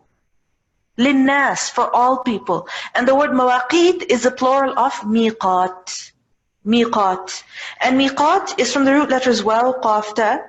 And miqat is a tool, okay, a means through which you determine waqt, through which you determine time. Okay? Miftah, from the same root, is a tool through which you do fataha, meaning through which you open something. So what is a miftah? Does anyone know? A key, exactly. So miftah, miqat. What is miqat? A tool, a means through which you determine waqt, what time it is. So the crescent, the moons, the different phases of the moon, the different stages of the moon, they are a means of telling time for who? For the people. And annas, for all people. And more specifically, people are able to find out when it is time for wal-hajj. That when they are supposed to go for hajj, meaning the season of hajj, the time for hajj is also determined by the different phases of the moon. Now, if you think about it, through the sun also, can we determine time? Can we? Of course. The hourly clock, right, every single day, that is determined by what? By the sun. And if you think about it, the solar calendar is also there, correct? And that is the one that is followed all across the world. These months that we have, January, February, right? All of this is what? According to the solar calendar. But if you think about it, in our religion, we have been taught that we should use the sun as a means of telling time when? When? Throughout one day. Okay? So this is the reason why when the sun rises, when it is up in the sky, when it's about to decline, when it has declined, when it's completely gone, there's no sign of it, then different times we have to pray different salawat, different prayers. So the sun works like the everyday means of telling time. So you can say it works like the clock in our religion. But when it comes to the moon, we use it as what? As the yearly calendar. So قُلْ هِيَ مَوَاقِيتُ لِلنَّاسِ وَالْحَجِّ. It is used as a yearly calendar, as a means of telling time throughout the year, which month it is, which day of the month it is. Not which hour. Hours are determined by what? By the sun. But days, months, years, they are determined by the moon. Now a person may wonder, why is it that Allah subhanahu wa ta'ala is telling us to follow the moon? I mean, wouldn't it be simple if we just followed the sun simply? The solar calendar, I mean, there would be no issues. Was the moon sighted or not, right? There would be no disputes, there would be no differences. Then why is it that Allah subhanahu wa ta'ala told us to look at the moon? Why? Because if you compare the calendar, okay, the solar calendar with the lunar calendar, which one is easier for people, for any person, any human being, no matter where he lives, which time, which era, it doesn't matter. Which one is simpler? The lunar. You know why? Because no matter where a person is, whether he is in the deserts of Arabia, or he is in Iceland, or he's in North America or Europe, whether he's living in the 21st century, or he lived in the 10th century, or he's going to live in the 30th century, it doesn't matter. The moon is a means of telling time for all people, literate or illiterate. Because when a person looks up at the sky and he sees full moon, what does that mean? Middle of the month. When a person looks up at the sky and he sees the crescent, what does that mean? New month. So any person can figure out on his own, he can benefit from what? The lunar calendar. But when it comes to the solar calendar, tell me, how many times it has happened that you look at the sun and you're like, okay, it's this month. You probably don't even know how the solar calendar works, right? Do you have any idea how it works? You don't know. Why? Because it's kind of complicated. You really have to observe it every single day. And if you lose track, then you're lost. But the moon, what happens? Every month the cycle begins. Every month the cycle begins. Every day it is different. So you can tell. And our deen is not just for people who are advanced technologically. It is not just for people who are literate. It is not just for people who are living in this century, but it is for all people across different eras, across different cultures, across different times. This is why Allah subhanahu wa ta'ala has made the moon the way He has made it, and He has told us to follow that when it comes to the calendar. So قُلْ هِيَ مَوَاقِيتُ لِلنَّاسِ وَالْحَجِّ. And in Surah Yunus, ayah 5, we learned that Allah subhanahu wa ta'ala says, هُوَ الَّذِي جَعَلَ الشَّمْسَ ضِيَاءً وَالْقَمَرَ نُورًا. That Allah is the one who has made the sun a shining light and the moon a light as well, a derived light. وَقَدَّرَهُ مَنَازِلَ. And for the moon, Allah has determined for it phases, لِتَعْلَمُوا عَدَدَ السِّنِينَ وَالْحِسَابِ. That you may know the number of years as well as the account of time. So this is how the moon works. This is the wisdom behind how Allah subhanahu wa ta'ala has made the moon. And if you look at it for many ahkam of the deen, for many laws of our religion, for many rulings, we have to look at the moon. We have to look at the lunar calendar. If you think about it, the lunar calendar, we need to use it to determine when the month of Ramadan begins, when it ends, right? So the month of Ramadan, Eid is based on that. Likewise, the lunar calendar is used for Hajj. You can't just go to Hajj any time of the year. You have to go at a particular time. You have to wear the ihram on a particular date. Likewise, we see that, for example, a child, right? The maximum period until a child can be nursed, can be breastfed by the mother, is 2 years. And this 2 years is not according to the solar calendar, but rather according to the lunar calendar. All right? So how do you determine that? If the mother is nursing the child and she has no idea about which lunar month he was born in and when he's turning 2, then she might be crossing the limits that Allah subhanahu wa ta'ala has set. So in other words, she might be disobeying Allah subhanahu wa ta'ala. Likewise, we see that for many crimes, the punishment is, or the recompense is, that a person has to fast. Right? He has to fast for, let's say, 1 month or 3 months or whatever. So those months are also determined by what? By the lunar calendar.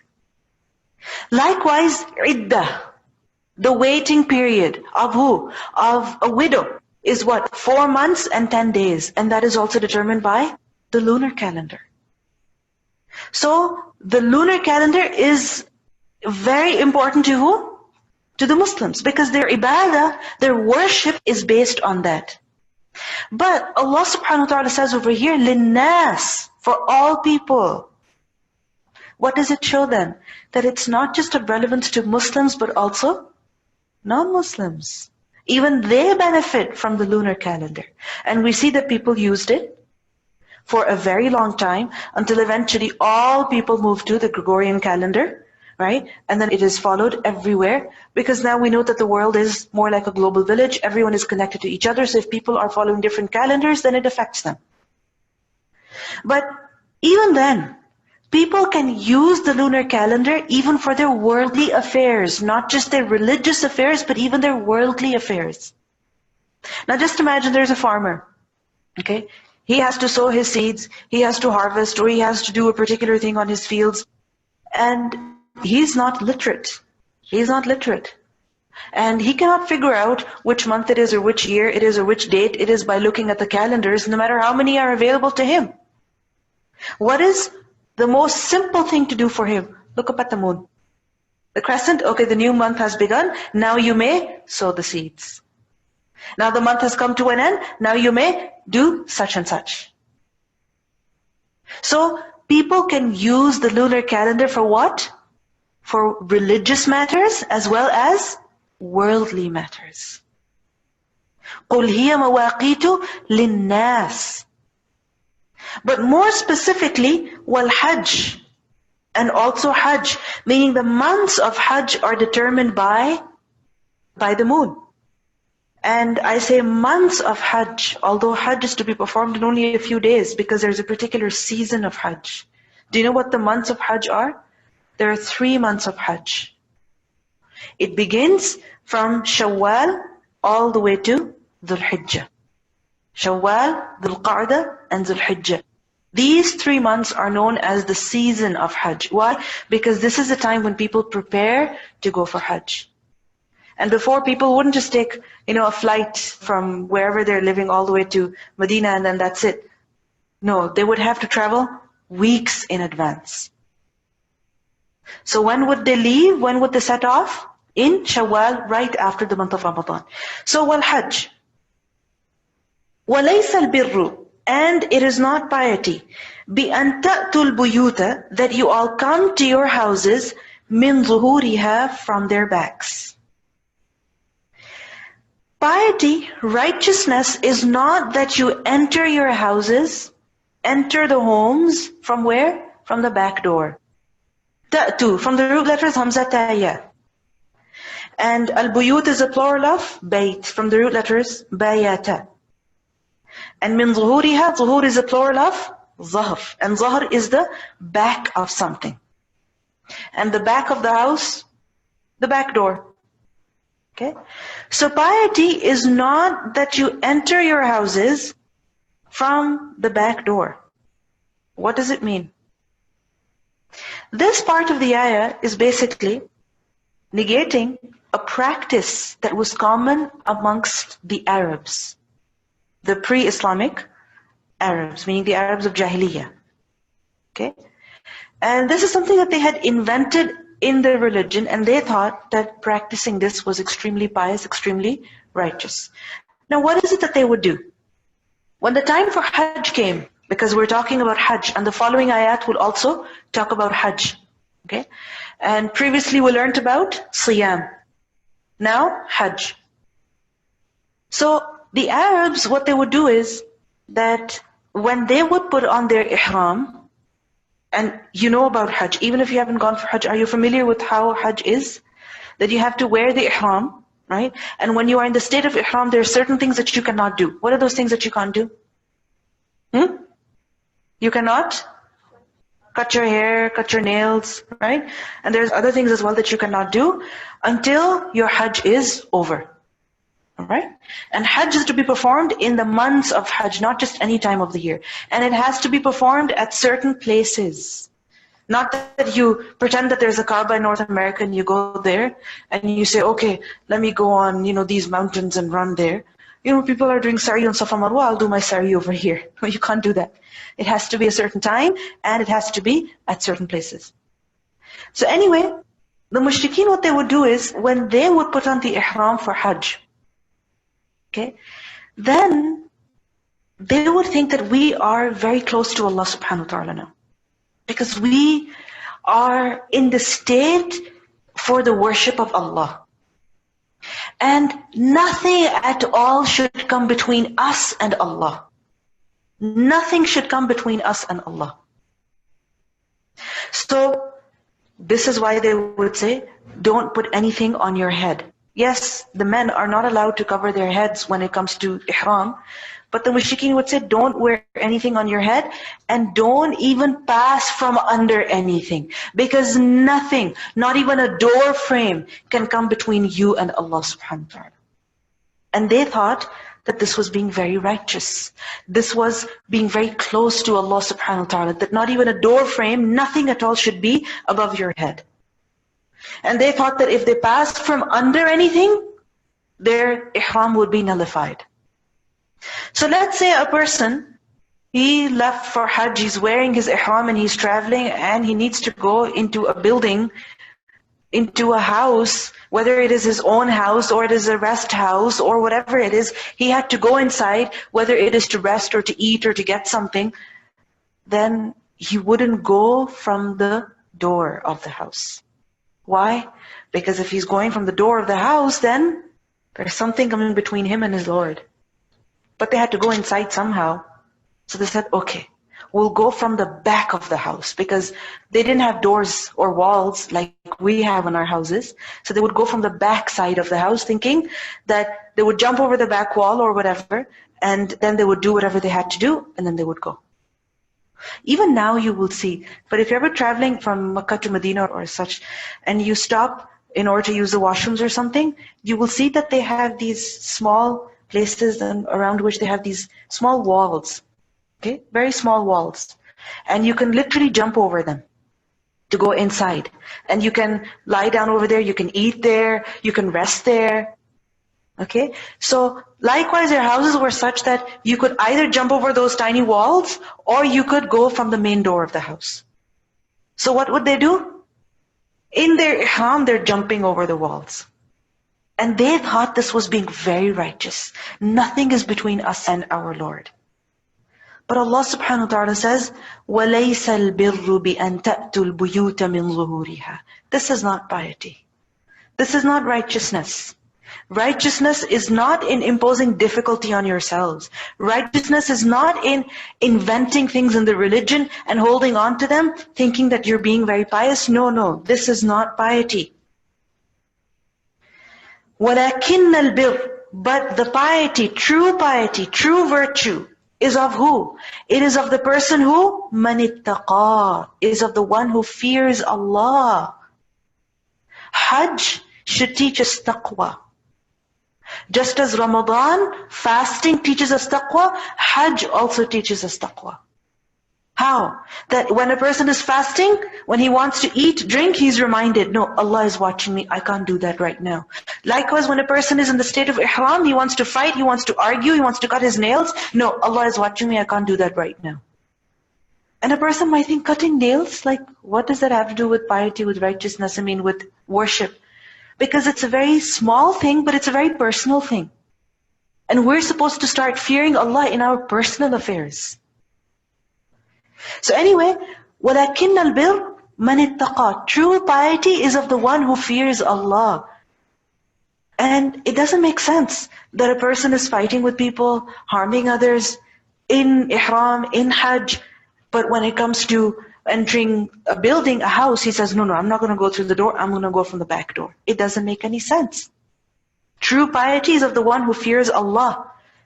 This is why Allah says, وَأْتُوا الْبُيُوتَ, and come to the houses, meaning enter them, from where? مِنْ أَبْوَابِهَا. Abwab is a plural of bab, door. Enter the houses from their actual doors. This is the right way.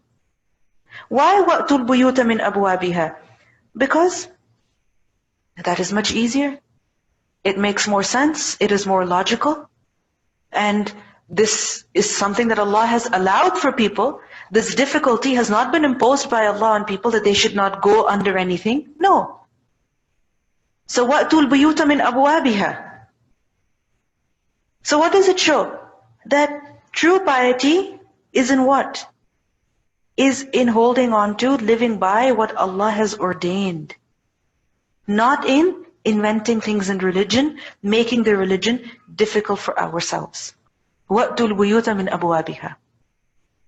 Now, this statement, وَأْتُوا الْبُيُوتَ مِنْ أَبْوَابِهَا, from this the Arabs also derived an expression that they would use. When a person did something in the right way, as it should have been done, they would say, أَتَى الْبَيْتَ مِنْ بَابِهِ. He entered the house from its door. Meaning he did something the way it should have been done. There's two ways of doing something. The proper way, the right way, the easy way, or the wrong way. The more complicated, the more difficult way. For example, you want to get into the car so that you can drive. One is that you enter the car from which door? The driver's side, right? You can get to the driver's seat from the driver's side of the door, correct? Is that the right way of getting there? Yes, it is. But if a person says, no, I'm going to enter the car from the trunk, okay? I'm going to open the trunk, I'm going to go in, I'm going to push down the back seats, and I'm going to crawl into the car, and then I'm going to get to the front and jump into the driver's side. Okay, he got to the seat, but which way did he adopt? The wrong way. Because when he's doing that, he looks like a fool, right? He's imposing hardship on himself. And he's complicating the matter for himself. So something that could have been done so quickly, so easily, is being done with so much hardship, so much difficulty, and all the while a person is making a fool of himself. At the end, what does he get? Exhaustion, fatigue, right? And eventually he'll be like, you know what, forget it. I don't want to drive. Forget it, I'm not going to enter the car. You know, like some people, what they do is that they make things so difficult on themselves. If I have to clean the floor, then that means I have to do all the dishes first. And that means I have to clean the sink first, and I have to clean all the counters first, and I have to put the food away, I have to do this, I have to do that. A whole list. And then I'm going to get to the floor. And there's garbage sitting right there. All you could do is just take a dustpan quickly and pick that up and throw it in the garbage. And you're like, since I can't do the dishes, and since I'm not going to do that, since I'm tired, and the garbage is sitting over there. You're making life so difficult for yourself. Who said all of these rules exist? They don't exist. We think that if we make things difficult and more complicated, then we're so intellectual, we're so careful, we are so learned in the matters of religion. And if we do things the simple way, like everybody else does it, then, you know, we're just ordinary people. Nothing makes us special. You know, for example, when it comes to halal food, okay, what's the right way of knowing that the food that you're eating is halal? You go to a restaurant and you see a big sign, red sign that says Ha, Lam, Alif, Lam, Halal. Okay? A big red sign, Halal. What does that mean? That the food is halal. You walk in, you're ordering the food, and you see a certificate at the back on the wall that says the food is certified halal in that restaurant, in that store, at that butcher shop. But if you say, tell me the aqidah of the person who is slaughtering the chicken, then what are you doing? Something that is completely unnecessary, something that is going to put you in hardship, something that is going to put other people in hardship. It's going to create confusion. It's going to create division amongst people. What are you doing? You're not doing things the right way. When it comes to the matters of religion, remember, there is no piety in imposing hardship on yourself, in making matters complicated for yourself or for other people. Our religion is simple. Our deen is yusr. And there's no piety in imposing hardship on yourself. Because in a hadith we learn that the Prophet ﷺ said, Yassiru wa la tu'assiru. Make things easy and don't make things difficult.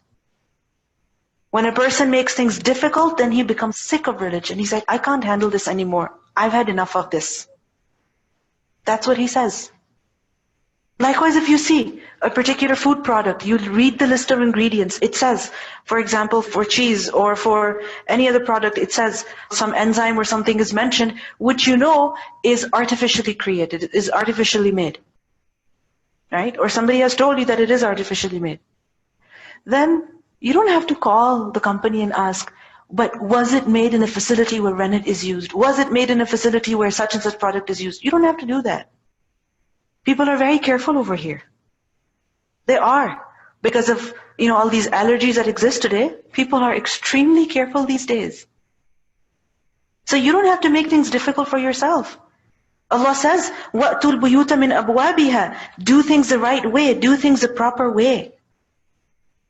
وَاتَّقُوا اللَّهَ, and fear Allah, لَعَلَّكُمْ تُفْلِحُونَ, so that you may be successful. We have the wrong kind of taqwa.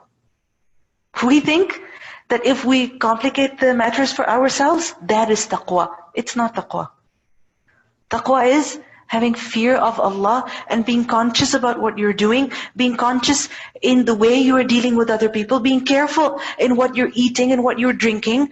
Taqwa includes that you trust people. Taqwa includes that you give them the benefit of the doubt because you are conscious of Allah, you are fearful of Allah. Taqwa does not mean becoming a dry and rude and a harsh person. No, this is not what taqwa is. Allah says, وَاتَّقُوا اللَّهِ, fear Allah, لَعَلَّكُمْ تُفْلِحُونَ, so that you may be successful. Because without taqwa, a person cannot be successful. Now if you think about it, وَأْتُوا الْبُيُوتَ مِنْ أَبْوَابِهَا, this is mentioned in the context of Hajj. And with regards to Hajj, people have invented many difficulties. Many things that only create hardship for them. I remember once I went for Hajj and I saw this lady, she was wearing her hijab and with it, she was wearing a cap. Okay? And so basically there was something sticking out from her forehead. And on that, she had put her hijab so that it was hanging down. I imagine if she bumped into someone, which is very likely in Hajj, what would happen? Her hijab ruined. The other person would get hurt as well. You're wearing a hat, right? You're wearing a hat. And why are they doing that? Because they say, oh, in Hajj, a woman cannot wear niqab, but we have to cover our face, so this is why we have put this thing, because the niqab, nothing should touch your face. So nothing should touch your face, this is why we are wearing this kind of hijab. Does it say anywhere in the Sharia that nothing should touch the face of the woman? If that was the case, then please don't wipe your nose. And don't wipe off that sweat either. It's not the case. That's not the case. It's simple. That the woman does not wear the niqab. However, we see from a hadith that the wives of the Prophet ﷺ, they said that they would be traveling for Hajj, for Umrah, and the men, as they would come, in front of them, they would ride by them, they would cover themselves up. That's a simple way. So when a man comes in front of you, you just take your shawl, your hijab, whatever you're wearing, and you slightly cover your face, and that's simple as it is. It doesn't mean you have to wear a complicated kind of hijab. Likewise, people say, oh, you can't cut your hair, so don't scratch your head. Because if you scratch your head, your hair might fall off. Who said that? La ilaha illallah. How can you even survive when you're itchy? Really? Likewise, they said, don't take a shower. Really? In that heat, amongst all those people, in that humidity, don't take a shower. How can you focus on ibadah and how can other people focus on ibadah? These are all invented things that make matters difficult. And you know what people think? If they don't take a shower, if they don't scratch themselves, they're being very pious. That's not piety. And they will not shower, they will not scratch themselves even when they're itchy, and because of that they're irritable, and they will fight with other people, they will argue with other people. That's not piety. It defeats the purpose of Hajj. So وَاتَّقُوا اللَّهِ, fear Allah. لَعَلَّكُمْ تُفْلِحُونَ. So what does this teach us? That success in any matter, whether it is in the matter of eating or Hajj, anything is attained by what? By the taqwa of Allah. And what is taqwa of Allah? That you do what Allah has commanded you to do. And you stay away from what Allah has forbidden you. Not that you have made up things yourself and you say, oh, I should stay away from that, or I should do that. No. Whoever invents matters in religion, then such things will be rejected from him. Meaning such deeds will not be accepted. Such effort will carry no weight. Let's listen to the recitation. يسألونك عن الأهلة قل هي مواقيت للناس والحج وليس البر بأن تأتوا البيوت من ظهورها ولكن البر من اتقى وأتوا البيوت من أبوابها واتقوا الله لعلكم تفلحون. You see, when a person knows that he's doing something wrong in his heart, then he tries to do other things to make up for it. He doesn't want to face reality. He's trying to ignore that reality, but it's still pinching in his heart, right? So this is why he ends up doing other things. For example, a parent knows that they're not really taking care of their child. Instead of spending time with the child, instead of treating the child well, what do? They just go and buy gifts, one thing after the other. Because they're trying to compensate in another way. But is that fair? Can your gifts make up for the harsh treatment that the child is receiving from you? Never. Never ever. So Allah subhanahu wa ta'ala wants us to be honest with ourselves. Be honest with yourself and do things the right way. وَأْتُوا الْبُيُوتَ مِنْ أَبْوَابِهَا.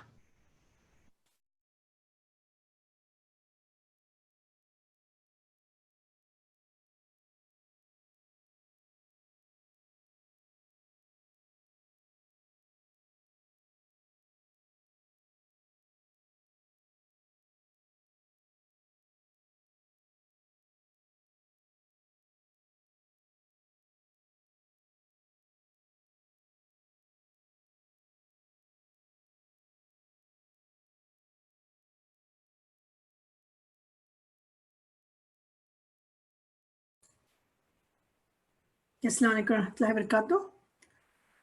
Okay, Mubin, so all of you will take a pause here, inshallah. Take your break. 12:09, so you can say 12:10 to 12:25. See you back, inshallah. And then we'll continue with our next ayah 189. Okay, Jazakumullah khairan kaseera.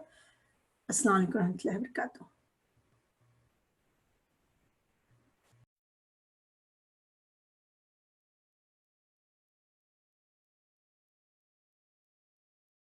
Allahu Akbar, Allahu Akbar. La ilaha illallah, Allahu Akbar. Allahu Akbar, walillahil hamd. Allahu Akbar, Allahu Akbar. La ilaha illallah, Allahu Akbar. Allahu Akbar, walillahil hamd. Allahu Akbar, Allahu Akbar. La ilaha illallah, Allahu Akbar. Allahu Akbar, walillahil hamd. Allahu Akbar, Allahu Akbar. La ilaha illallah, Allahu Akbar. Allahu Akbar, walillahil hamd.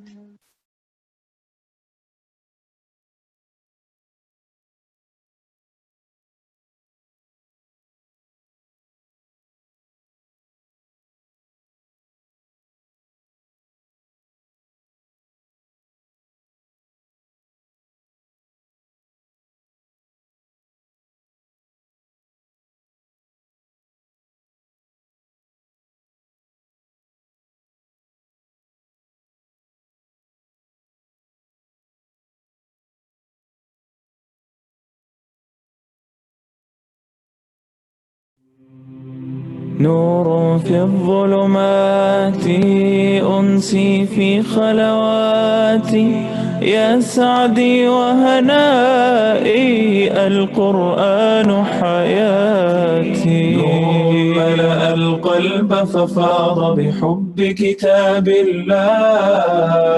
أشرق دربي بالقرآن فشكرا يا رباه. شكرا يا رباه. يمحو عتم الليل المظلم، يروي ظمأ الروح، يجعلنا من أهل الله يطيب به المجروح. هو نبراس حياة يرشدنا بهداه. ملأ القلب ففاض بحب كتاب الله. أشرق دربي بالقرآن فشكرا يا رباه. شكرا يا رباه. يا رب فكاف من أنشأ للتحفيظ صروح، هي دور للنور وفيها عطر الطهر يفوح. هيا يا من تاه فالقرآن نجاه. القلب ففاض بحب كتاب الله. أشرق قلبي بالقرآن فشكرا يا رباه. شكرا يا رباه. اليوم نكرم من حفظوا حفل ثم نروح، لكن الكل لدرجات في الجنات طموح. غايتنا الرحمن نتطلع لرضاه. القلب ففاض بحب كتاب الله. أشرق دربي بالقرآن فشكرا يا رباه. شكرا يا رباه. شكرا يا رباه.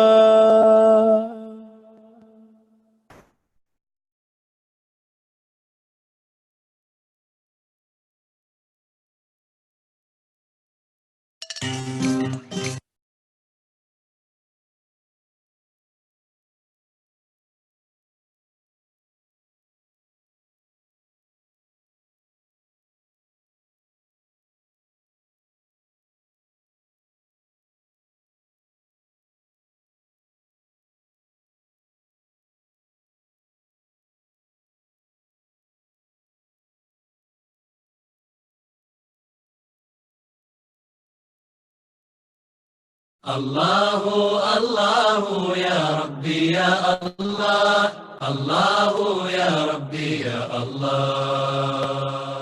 لا إله إلا الله، لا إله إلا الله، لا إله إلا الله. محمد رسول الله، محمد رسول الله. أرجو رضاك يا الله، أنت الرحيم يا الله. هبني عطاك يا الله، أنت الكريم منك العطاء يا الله. أنت العظيم يا فيك الرجاء يا الله. أنت الحليم الرحمن الستار، ملك الملك الغفار، الوهاب المنان المتعال. الرحمن الستار، ملك الملك الغفار، الوهاب المنان المتعال. الله الله يا ربي يا الله، الله يا ربي يا الله. لك يا إلهي وجهاتي في الحزن أو في الفرحات، ما ثم لي في شدتي إلا كإن جار الزمان. وتكرم وبرغم ذنبي ترحم، ولك الثناء الأعظم يا واهب المنن الحسان. ألقيت في القلب الآمان، وزرعت في الأم الحنان، وحفظتنا طول الزمان، وهديتنا سبل الجنان. لك كل حمد في الورى عد الرمال وأكثارا، ما لاح بدر أو سار دوما على مر الزمان. لا إله إلا الله، لا إله إلا الله، لا إله إلا الله، محمد رسول الله، محمد رسول الله. أرجو رضاك يا أنت الرحيم، هبني عطاك يا أنت الكريم، منك العطاء يا أنت العظيم، فيك الرجاء يا أنت الحليم. الستار ملك الملك الغفار الوهاب المنان المتعال. الرحمن الستار ملك الملك الغفار الوهاب المنان المتعال. الله الله يا ربي يا الله، الله يا ربي يا الله. يا غافر الذنب العظيم، يا فارج الكرب العميم، يا خالقي أنت الرحيم، ارحم بفضلك ذلتي. في كل آن نعمة لك في العباد ومنة، وبكل شيء آيات دلت عليك بحكمتي. رحماك يا رب العباد، ورضاك قصدي والمراد، يا عدتي يوم المعاد، اقبل إلهي توبتي. بهداك قد نلت المنى، نلت السعادة والهنا، بك فرحتي يا ذا الغنى، ورضاك عني غايتي. يا الله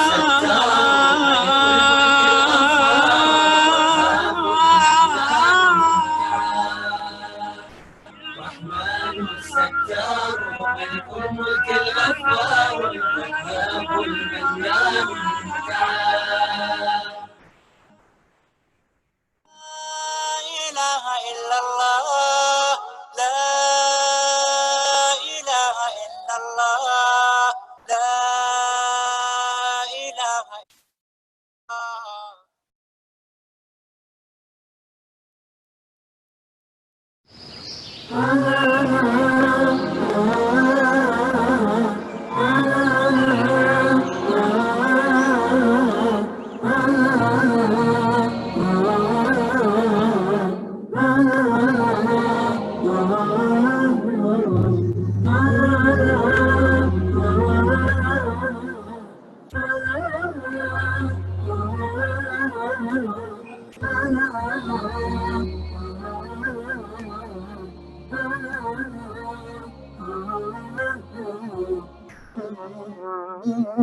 رحمن يا رحمن ساعدني يا رحمن، اشرح صدري قرآن، املأ قلبي قرآن، واسق حياتي قرآن. رحمن يا رحمن ساعدني يا رحمن، اشرح صدري قرآن، املأ قلبي قرآن، واسق حياتي قرآن. رحمن رحمن ساعدني يا رحمن، اشرح صدري قرآن، املأ قلبي قرآن، واسق حياتي قرآن. لله لله يهفو آملي لله، ولحفظ كتاب الله من أول بسم الله للختم وللرضوان. رحمن يا رحمن بمكيني يا رحمن، أصبحي ما يدوشو نبني ما يوسيتي نوتي رحمن يا رحمن ساعدني يا رحمن، اشرح صدري قرآن، قرآن املأ قلبي قرآن واسق حياتي قرآن. يا نور يا نور يا محكم يا تنزيل لمحمد عن جبريل من رب العرش دليل للعالم والإنسان. تكبير تكبير للحافظ وهو صغير والضاء العين قرير يحمل فجرا لينير بتلاوته الأكوان. رحمن يا رحمن بمدينة يا رحمن أصبحي ما يدوشو نبني ما يوسف ناوتي القرآن. رحمن يا رحمن ساعدني يا رحمن اشرح صدري قرآن املأ قلبي قرآن واسق حياتي قرآن. الله الله اللهم اجمعنا بكتابك وانفعنا واجعله لنا حصنا وهدنا أبدا وأمان. ساعدني يا رحمن اشرح صدري قرآن املأ قلبي قرآن واسق حياتي قرآن. رحمن يا رحمن رحمن يا رحمن.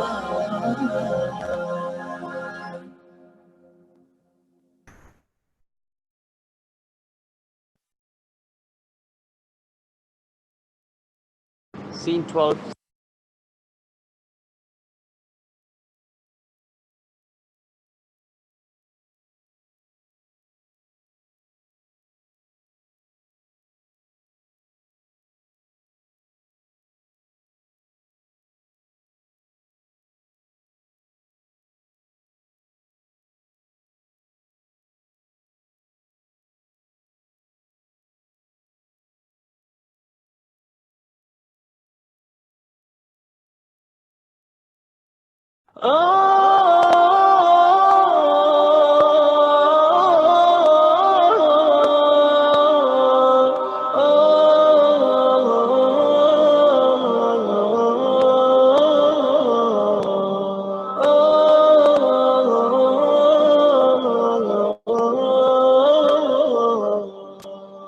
يا حامل القرآن قد خصك الرحمن بالفضل والتيجان والروح والريحان. يا حامل القرآن قد خصك الرحمن بالفضل والتيجان والروح والريحان. يا دائم الترتيل للذكر والتنزيل بشراك يوم رحيل ستفوز بالغفران. يا قارئ الآيات في الجمع والخلوات تزهو بك السماوات وتنتشي الأكوان. يا حامل القرآن يا حامل القرآن.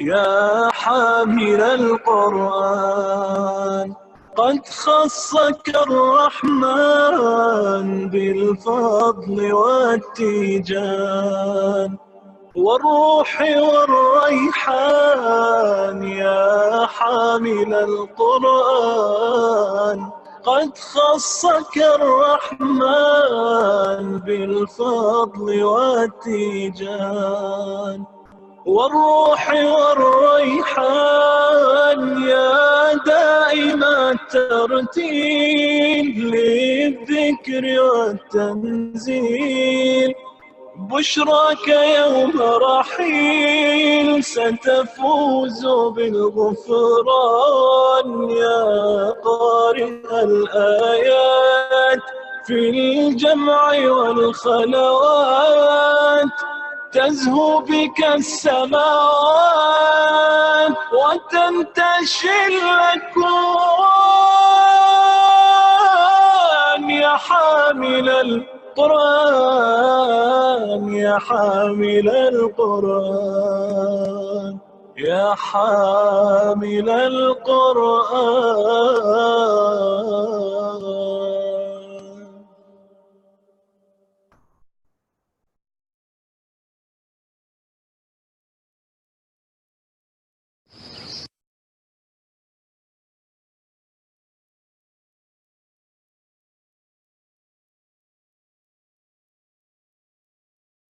الله أكبر الله أكبر لا إله إلا الله والله أكبر الله أكبر ولله الحمد الله أكبر الله أكبر لا إله إلا الله والله أكبر الله أكبر ولله الحمد الله أكبر الله أكبر لا إله إلا الله والله أكبر الله أكبر ولله الحمد الله أكبر الله أكبر لا إله إلا الله والله أكبر الله أكبر ولله الحمد.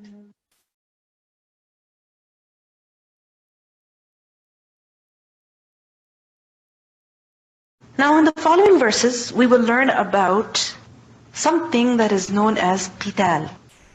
Okay? Qital. What is qital? Qital is from the root letters qaf, ta, lam. Qatl. Qatl is to kill, and qital is to fight. Fight as in not verbal argument, but fight as in two people are out with their swords or with their guns or whatever, and they're attempting to kill each other. This is what qital is. Okay? And qital is a form, a kind of jihad. Okay? What is jihad? What is jihad? It is from juhd. And juhd is to exert one's maximum effort, to strive, to do one's best in order to gain something, in order to repel something. For example, there's a natural disaster somewhere. Let's say there was an earthquake. What will people do? What will they do? They will say, okay, fine, our lives have been ruined, forget it. That's it, finished, done. Is that what they will do? If they do that, you will say, failures, losers. How can you help people who are losers? What do people do in such situations? They stand up, they're like, okay, whatever has happened has happened. Now, let's see what we can do. They will gather up their resources, organize, they will plan what they have to do. They will receive help. People will come in to help them. They will work day in and day out to reconstruct their lives, to rebuild their lives, right? They will not just sit there doing nothing. So jihad is to struggle, to put in one's maximum effort, whatever a person can do to achieve something or to repel something, to repel some harm. And in our religion, what is jihad? It is to strive, to struggle, to do one's best in order to apply the religion, in order to support the religion, in order to promote the religion. Apply the religion, for example, Hajj. Hajj. Has anyone gone for Hajj? Is it easy? Tell me, is it easy? It's not easy. You have to spend lots of money. You have to take time out from your work or from your school or whatever it is. You have to leave your responsibilities at home, and then you travel all the way, and all of a sudden you see people speaking a different language, eating different food, talking in a different way. You're like, why are they driving like this? Don't they know the rules of the road? And all of a sudden, you're standing in a line, and then you see there's no line, right? And then you're like, we're supposed to be moving, and the next thing you know, you're sitting in traffic for 10 hours, for 12 hours. You think that it's lunchtime, so your group organizer should get lunch for you, and what you find out is that they're stuck in Mina, miles and miles away, and your food cannot come for the next 5-6 hours. And you're like, but we're not supposed to be fasting right now. I'm hungry, I'm tired, I want food. You're doing tawaf, it takes so long. You're doing sa'i, it takes so long. You're going for rami.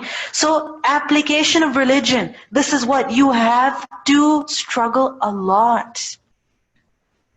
Siyam, fasting, isn't that a jihad in itself? Of course. The jihad of women is going for Hajj. Okay? So jihad, first of all, is what? In application of religion. This is why we say, jihad bin nafs. Fighting against the nafs, because your nafs, your soul, your desires, they come in and they prevent you from applying the religion. Secondly, jihad is also in support or in defense of religion. If there's somebody who is saying bad things about your religion, what is your obligation? That you go and defend the religion. They have misconceptions, you go and clarify. Right? But can you just clarify other people's misconceptions based on who you are? Can you do that? No. Don't you have to have some evidences, some research that is done? Right? You have to be of someone who is considered as an authority as well. So to get to that level, to gain that kind of knowledge, to develop that kind of ability, to remove misconceptions about Islam, isn't that a struggle on its own? Isn't it? It is. Think about it. All those people who strive to study the religion, and then they go and defend the religion, it's a big effort. Have you heard stories of people who go to study the religion, to study the deen? It's not easy. It's very hard. I remember somebody was telling me about one of their relatives, they went somewhere to study, and they were in the boarding of that particular Islamic university, and that place was full of cockroaches. Imagine a person goes from North America and then they see cockroaches everywhere. I mean, it's a struggle, right? And then I also read the student, they had written how they spend their day. How they spend their day in that Islamic university, and how they wake up so early in the morning. I mean, before Fajr, okay? And they're at the masjid. They're revising their Quran, they're studying their Quran, and then after Fajr, again they have a Tajweed halaqa or Tahfiz halaqa. They go to another halaqa, one after the other, one class after the other, until it's Zuhr time. Can you imagine being awake all the way till Zuhr? These days we have to wake up for half an hour, 45 minutes for Suhoor and Fajr, and we're like, oh, we have to sleep in. Right? Just imagine, it's not easy, it's very hard. So, in support of religion, all right? And sometimes this support, this defense, it goes to the level of what? That if people are coming to fight you physically, then what are you going to do? Sit there and smile at them? If you do that, I mean, you're going to be finished, right? So jihad includes support of religion, defense of religion. But it doesn't mean that you're standing with a gun all the time. Anybody dare to say anything against the religion? Shoot, shoot, shoot. No, this is not what jihad means. Jihad means that when somebody is coming to fight against you, then you defend yourself. And inshallah, we will learn about that. And the third is in promotion of religion. You have to struggle to do that as well. Have you ever heard of Christian ministries, how they leave their houses, their countries, their easy, comfortable lives, and they will go to villages in Africa, they will go to villages in Asia, and they will learn the language of the people, they will live amongst them so that they can tell them about their religion? Have you heard about that? This is something that's not unknown. It's something that we're not unfamiliar with. So if a person strives to tell other people about religion, Isn't that a struggle on its own? It is. So remember, jihad is not just of one type. Alright, all of this talk I'm giving you, why? To make it clear to you that jihad is not just of one type. Okay? And qital is only a part of jihad. Is only a part of jihad. So over here in these verses, we will learn about qital. Because so far we have been learning about the struggle to implement the religion, right? But what about the situation where somebody is coming to fight you because you are a believer, only because of your faith, nothing else but your faith. So in that situation, what are you going to do? Allah subhanahu wa ta'ala guides the believers concerning that as well. So, وَقَاتِلُوا, and fight, فِي سَبِيلِ اللَّهِ, in the way of Allah. قَاتِلُوا, this is a command from qital, qaf ta lam. That fight, O believers, فِي سَبِيلِ اللَّهِ, in the way of Allah. Sabil. Sin ba lam, way, path. Meaning, in the cause of Allah. Who should you fight? الَّذِينَ يُقَاتِلُونَكُمْ, those people who fight you. يُقَاتِلُونَ, same root. But what are the rules of fighting? وَلَا تَعْتَدُوا, and do not commit transgression. Why? Because إِنَّ اللَّهَ لَا يُحِبُّ الْمُعْتَدِينَ, indeed Allah does not like those people who commit transgression. Mu'tadeen, لَا تَعْتَدُوا, from the root letters, Ain, Dal, Waw. There's three things that we learn in this verse. First of all, that believers, when they fight, they should fight, why? Fi sabilillah. Secondly, who should they fight? Who should they fight? Anybody? Their neighbors? Yeah? Who should they fight? الَّذِينَ يُقَاتِلُونَكُمْ, those who fight you. And thirdly, what are the rules of fighting? What are the rules of war? لَا تَعْتَدُوا, do not commit any transgression. These three things mainly we learn from this verse. The first thing that we learn is that believers, when they fight, they're fighting fi sabilillah. They're fighting fi sabilillah. What does it mean by fi sabilillah? It means that a person fights only for the sake of Allah subhanahu wa ta'ala. Meaning, he's not fighting to show how able he is and how strong he is and how fearless he is and how mighty he is. No, he is fighting to earn the pleasure of Allah subhanahu wa ta'ala. Likewise, a person is not fighting to gain worldly riches, that he's like, okay fine, if we defeat these people, we'll get all that land, we'll get all that wealth. No, that's not the objective. What is the purpose of fighting in Islam? That you're fighting only to attain the pleasure of Allah subhanahu wa ta'ala. Ikhlasun niyyah, sincerity of intention. We learn from a hadith, Man qatala litakuna kalimatullahi hiya al-ulya, fahuwa fi sabilillah. The one who fights so that the word of Allah is exalted, meaning he's fighting really for the sake of Allah, then that person is in the way of Allah. That person is fighting for the sake of Allah. Secondly, fighting in the way of Allah means that a person fights in the way that has been prescribed by Allah subhanahu wa ta'ala. Where Allah has given us the rules of praying, the rules of fasting, the rules of Hajj, He has also given the believers the rules of fighting. How? In what way? When? What are the limits? What are they allowed? What are they not allowed? These rules also a person has to observe. So the first thing, وَقَاتِلُوا فِي سَبِيلِ اللَّهِ. The second thing, who should you fight against? Those people who fight you. So fight them in their fighting you. The third thing that we learn is that وَلَا تَعْتَدُوا, the rules of fighting, do not commit transgression. What is i'tida? I'tida is from Ain Dal Waw, and adwun is to cross limits. Okay? From the same root as adu, enemy, because an enemy in his enmity, in his hatred, he does not care about any limits. So la ta'tadu, do not commit any transgression. Now, i'tida, transgression in fighting, could be in two ways. First of all, in the haqq of Allah, and secondly, in the haqq of those people who are being fought. In the haqq of Allah, how could a person transgress when fighting? Like I mentioned earlier, there are certain rules that Allah has given to us. We have to observe. And if a person does not observe them, then he is committing transgression against who? Against Allah. You see? Allah has said you can only fight in this way at this time, these people. But if you don't follow those rules, then you are committing transgression against who? Against who? Allah subhanahu wa ta'ala. Allah has, in our Sharia, it is made very clear that, for example, women must not be killed. Children must not be killed.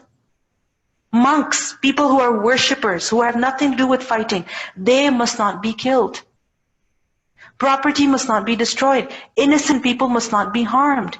But if a person thinks that fighting is killing innocent people, then he is committing transgression against who? Forget the people. He is committing transgression against who? Allah subhanahu wa ta'ala. Even if you're trying to capture a tyrant or whatever, you cannot kill innocent people on the way. It's not something that's permissible. Women, children, monks, old, people who are not participating in the battle, they are not to be harmed. Secondly, i'tida could be with regards to the haqq of the muqatilin, meaning those people who are being fought, that a person commits transgression against the enemy. What do people say? In love and war, everything is fair. But what do we learn from this? That in love and war even, everything is not fair. Everything is not allowed. In war, you don't follow your desires. Even then, you cannot commit transgression against the enemy. You can fight the enemy, but you're not going to commit transgression against the enemy. What would be transgression against the enemy? That, for example, a person says, okay, they're making a deal with the enemy, we're not going to fight now. For the next 2 months, no fighting, nothing. And then as soon as the enemy lays down their arms, then a person goes and fights them. This is what? Transgression, breaking a treaty, violating a promise. Likewise, killing women, old, monks, children, destroying crops, destroying properties. This is something that's not allowed. The Prophet ﷺ, whenever he dispatched any troops, he would tell them that do not behave treacherously, nor misappropriate the war booty, nor mutilate those whom you kill, nor children. Don't even mutilate the dead. And don't kill children. Don't kill children.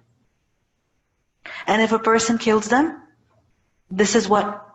I'tida, transgression. Mutilation, that if a person has been killed, then their body is mutilated. So for example, they're cut up and they're doing all these gross things to the body that you can't even talk about, you can't even imagine. Right? Cutting up their heads and cutting up their eyes and cutting up their feet and then mailing them to certain people that, oh look, we have killed your person. This is what? Mutilation of the dead. This is something that's not allowed.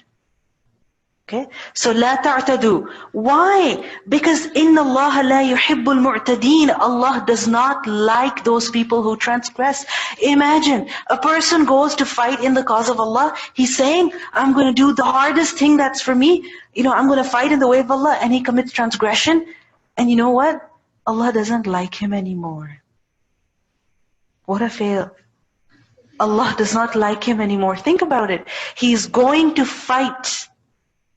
And he commits transgression. And Allah says, إِنَّ اللَّهَ لَا يُحِبُّ الْمُعْتَدِينَ.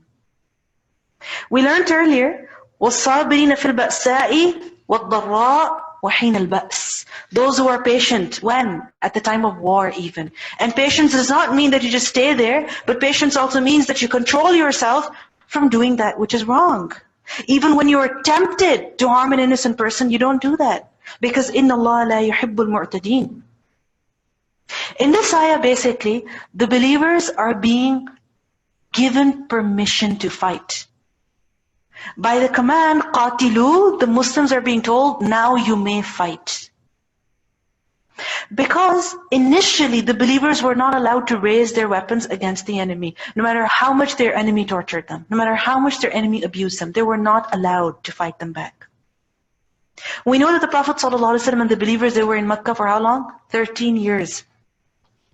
And those 13 years weren't easy. They weren't easy. They suffered a lot of hardship. Many were killed, brutally killed. The father, the mother were killed in front of a child. in front of their son. A person would be laid on burning hot sand, and extremely heavy rocks were placed on his chest, and he would be poked, you know, with what? With coal. Not with a finger, but with coal. We cannot even imagine being in a situation like that. A person would be reciting Quran and he would be beaten up until people would think that's it, he's finished, he's dead. Imagine, for just the recitation of the Quran, people are beating you. For just praying salah, people are beating you. Can you just imagine that?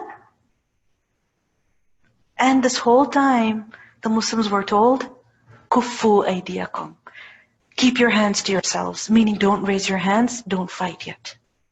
Don't say anything to the enemy. The Muslims, they were persecuted so much that many of them had to secretly migrate to Abyssinia. Secretly. Because if people found out that they were leaving, they would kill them. A woman would be traveling, she would be on her animal, and she'd be pregnant, pushed off. That's it. She lost her child. She had a miscarriage. A person would be going from Mecca, traveling, leaving Mecca so that he can at least practice his religion freely, and he's told that either you go and leave your wealth or you don't go. Imagine all your money. You're told you can't take any of it. This is religious persecution. The Prophet ﷺ, the Muslims, they suffered a total boycott for 3 years. For 3 years. They were driven out of the main population. They lived in a gorge, in a valley between mountains. And you know what they would eat off of? Leaves, leather, animal skin, anything they would find. Because the mushrikeen would not trade with them, would not buy and sell, nothing at all. This was the situation that the Muslims were suffering from. And finally, they decided to kill the Prophet ﷺ as well. But Allah subhanahu wa ta'ala told him to leave Makkah, and he migrated to Medina with the help of Allah. And when the Muslims were in Medina, did the mushrikeen leave them? Did they leave them? No. Those Muslims whose families were still in Makkah, they were being persecuted. We know about the companions who were still in Makkah and they were being tortured. Why? Just because they were Muslim, and they were not being tortured by, people who didn't know them. No, they were being tortured by their own brothers, by their own fathers, by their own uncles. By their own uncles, their own fathers. At the Treaty of Hudaybiyah, when the Prophet ﷺ was about to sign the treaty, what happened? When he was about to say that yes, this treaty may be in effect, what happened? A companion came running from Makkah. He was all shackled. He said, please save me. Save me. Take me out of Makkah. Imagine. Muslims were persecuted a lot. And this whole time, Allah subhanahu wa ta'ala said, you cannot fight back. Why? Because they weren't able to. There were very few in number. And if they started fighting, their enemy was stronger. And what would that mean? They would finish. They would finish completely. So Allah subhanahu wa ta'ala told them, be patient, forgive them. And because of that patience, because of that forgiveness, we see that Islam grew. So many people, they accepted Islam. So eventually when the Prophet ﷺ, Muslims, they migrated to Medina, and in Medina an Islamic state was established. And even there the Muslims were not spared. Every now and then the mushrikeen would come and they would harm a person who would be around Medina, take his property, loot his property, kill him, kill his people. Then obviously the Muslims had to take some kind of stand. So Allah subhanahu wa ta'ala told the Muslims then, وَقَاتِلُوا, that now you may fight. But who are you going to fight? الَّذِينَ يُقَاتِلُونَكُمْ, those people who fight you. And still remember that no matter how angry you are, no matter how much you hate your enemy, no matter how much revenge you want to take, don't commit transgression. You still have to control yourself. Because إِنَّ اللَّهَ لَا يُحِبُّ الْمُعْتَدِينَ. وَاقْتُلُوهُمْ, and kill them, meaning kill your enemy. This is different from قَاتِلُوا. قَاتِلُوا, fight. اُقْتُلُوا, kill. The intensity is increasing over here, the intensity of the command. But fight them, meaning fight your enemy, kill your enemy. حَيْثُ, wherever, سَقِفْتُمُوهُمْ, wherever you find them. سَقِفْتُمُوه, from the root letters, سَقَفَ, سَقِفَ, سَقْف. Saqf is to meet someone, to come across someone, but not to have a cup of tea with them, but to combat them, to fight them. This is what saqafa means. That a person meets someone, he finds someone in front of him, but why are they in front of each other? To fight each other. Okay? From this, the word saqifa is also to combat someone, to catch someone, to gain mastery over them. So, وَاقْتُلُوهُمْ حَيْثُ ثَقِفْتُمُوهُمْ, kill them wherever you overcome them. Wherever you overcome your enemy. Anytime, any place, whether it is in the battlefield or it is outside of the battlefield, when you come across your enemy, then what are you going to do? You're going to kill the enemy. وَاقْتُلُوهُمْ حَيْثُ ثَقِفْتُمُوهُمْ وَأَخْرِجُوهُمْ. إخراج, خا, را, جيم. What does إخراج mean? To expel. So expel the enemy from where? مِنْ حَيْثُ أَخْرَجُوكُمْ, from where they expelled you. They drove you out of Makkah. Now you are going to fight them until you break their power and you drive them out of Makkah. They deprived you of your right. Now you are going to take revenge. Now what does this verse mean? Kill them wherever you find them. Does it mean that the believers are to kill any quote-unquote infidel wherever they find him, wherever they meet him, at the grocery store, in the school, in the university, in a workplace, neighbors? Because this is what people say. Look at your Quran. It says, وَقْتُلُوهُمْ حَيْثُ ثَقِفْتُمُوهُمْ. Is this what this means? If that was the intent of the verse, then you know what? No Jew could survive in Medina. Really. In Medina, Jews used to live for a very long time. Likewise, there were mushrikeen who lived in Medina. I'm not talking about Makkah, I'm talking about Medina. There were mushrikeen who lived in Medina. Everybody did not accept Islam right away. Likewise, if that was the case, then when the Prophet ﷺ conquered Makkah, then he would not spare any person. So then this ayah does not mean that kill any disbeliever that you find anywhere. This is with regards to a specific context. And what is that context? What is that context? That the Muslims of Medina were basically at war with who? The mushrikeen of Makkah. Not any mushrik, but the mushrikeen of who? Of Makkah. And their alliances, those who supported them, those tribes that supported the mushrikeen of Makkah. Okay? And when war is declared between two people, when war is declared between two people, two groups, then when and where do they fight? Only in the battlefield? Is it so? No. It's also outside of the battlefield, right? Wherever you find the enemy, you catch him. This is why we see that, for example, if there's a criminal and he's on the run, then he is caught wherever he is found. Right? It's not said that, no, he should be found guilty at the crime scene, only then you can catch him, otherwise you can't catch him. No, wherever you find him, you take him. You don't let him go. So likewise, when war is declared between two people, then they will fight each other, not just in the battlefield, but also outside of that. Not just at a time when they are intensely fighting with each other, but in that whole period when war is declared between them. So, initially the Muslims were not allowed to fight. There was no war declared between them. Then Allah subhanahu wa ta'ala allowed the Muslims, you may fight. And then war was declared between the Muslims of Medina and mushrikeen of Makkah. Which meant that if the mushrikeen of Makkah did anything to harm the Muslims, what would they do? They would take revenge. If they had a chance to gain mastery over the mushrikeen and to take revenge in any way or form, what would they do? They would do it because they had to do that. And the thing is that when war is declared between two nations or two people, then you don't just wait for the battle. Because if you keep waiting for the other to attack you, then what's going to happen? You won't be able to win, right? In war, many times people take the initiative so that they can be victorious. So this is what this means. وَاقْتُلُوهُمْ حَيْثُ ثَقِفْتُمُوهُمْ وَأَخْرِجُوهُمْ مِنْ حَيْثُ أَخْرَجُوكُمْ. And expel them from where they have expelled you.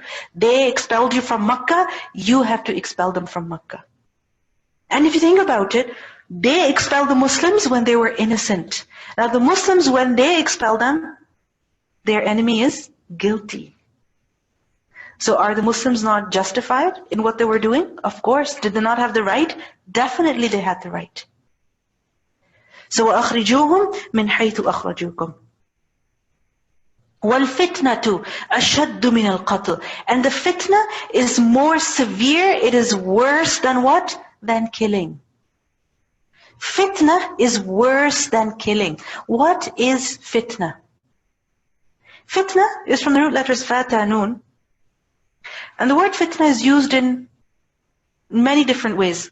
The primary meaning of the word is to burn gold or to expose gold to fire. Why? In order to cleanse it, in order to mold it, to give shape to it, to clean it. Okay? So this is the literal meaning of the word fatana. From this, the word fitna is used in many different ways. It is used for punishment. ذُوقُوا فِتْنَتَكُمْ. Punishment of burning. It is also used for trials and tribulations, difficulties. We learned earlier that Harut and Marut, they said, إِنَّمَا نَحْنُ fitna. We are a trial, we are a test. Likewise, the word is also used for tempting someone away from the right, from the truth. That you tempt them, or a situation tempts them that they want to disobey Allah subhanahu wa ta'ala. To tempt someone to leave their faith, to go against the truth, right? And this could be done in different ways. By making something very attractive, and also by making something very difficult. So for example, for a person, another human being of the opposite gender could be a fitna. What does that mean? Temptation to disobey Allah. Temptation to have wrong thoughts. To want to do something wrong. Do you see what I mean? So it's a fitna. Temptation to disobey Allah. Something that is made attractive. Another kind of fitna is when something is made difficult. So for example, a person wants to put on the hijab, but the family says there's no way you're going to do it. They're making it difficult. The society says there's no way you're going to be accepted if you wear that. So difficulty is being created, and as a result, a person will be tempted to leave the truth. They will say, oh, wearing hijab is too difficult, I'm not doing it. You see what I mean? So fitna, over here, what does it mean? It means religious persecution. What does it mean over here? Religious persecution. It is making religion hard on someone, difficult for them, so they're tempted to leave it. They're tempted to abandon their faith. Allah says that fitna is ashaddu min al-qatl. It is worse than killing. The Muslims were being told, kill your enemy, kill those who fight you. When a person is killed, okay, what happens? They're deprived of their life. That's it. The Muslims were killing the enemy, and the enemy, what were they doing? They were putting the Muslims in fitna. Okay? Muslims were just killing the enemy, and the enemy was putting the Muslims in fitna. How? That they were making the practicing of religion so hard for them that the Muslims, many of them almost wanted to give up, or they were at the verge of giving up. We learn in the Quran, Allah subhanahu wa ta'ala says in Surah Al-Buruj that إِنَّ الَّذِينَ فَتَنُوا الْمُؤْمِنِينَ وَالْمُؤْمِنَاتِ. Indeed, those people who persecute the believing men and the believing women. Meaning, they persecute them because of their religion. They stop them from the way of Allah. They don't give them religious freedom. They're not allowed to pray. They're not allowed to worship. They're not allowed to practice their rituals. And they are opposed simply because of their faith. This fitna, Allah says it is worse than killing. Why? How is it worse than killing? We think that the worst thing a person could do is kill someone. But Allah says no, killing is not as bad. What is worse is fitna, persecuting someone because of their faith. You know how? You know how? When a person is killed, only their life is taken away. But when a person is alive and they're not allowed to practice their religion, then it is as though you're killing them every single day.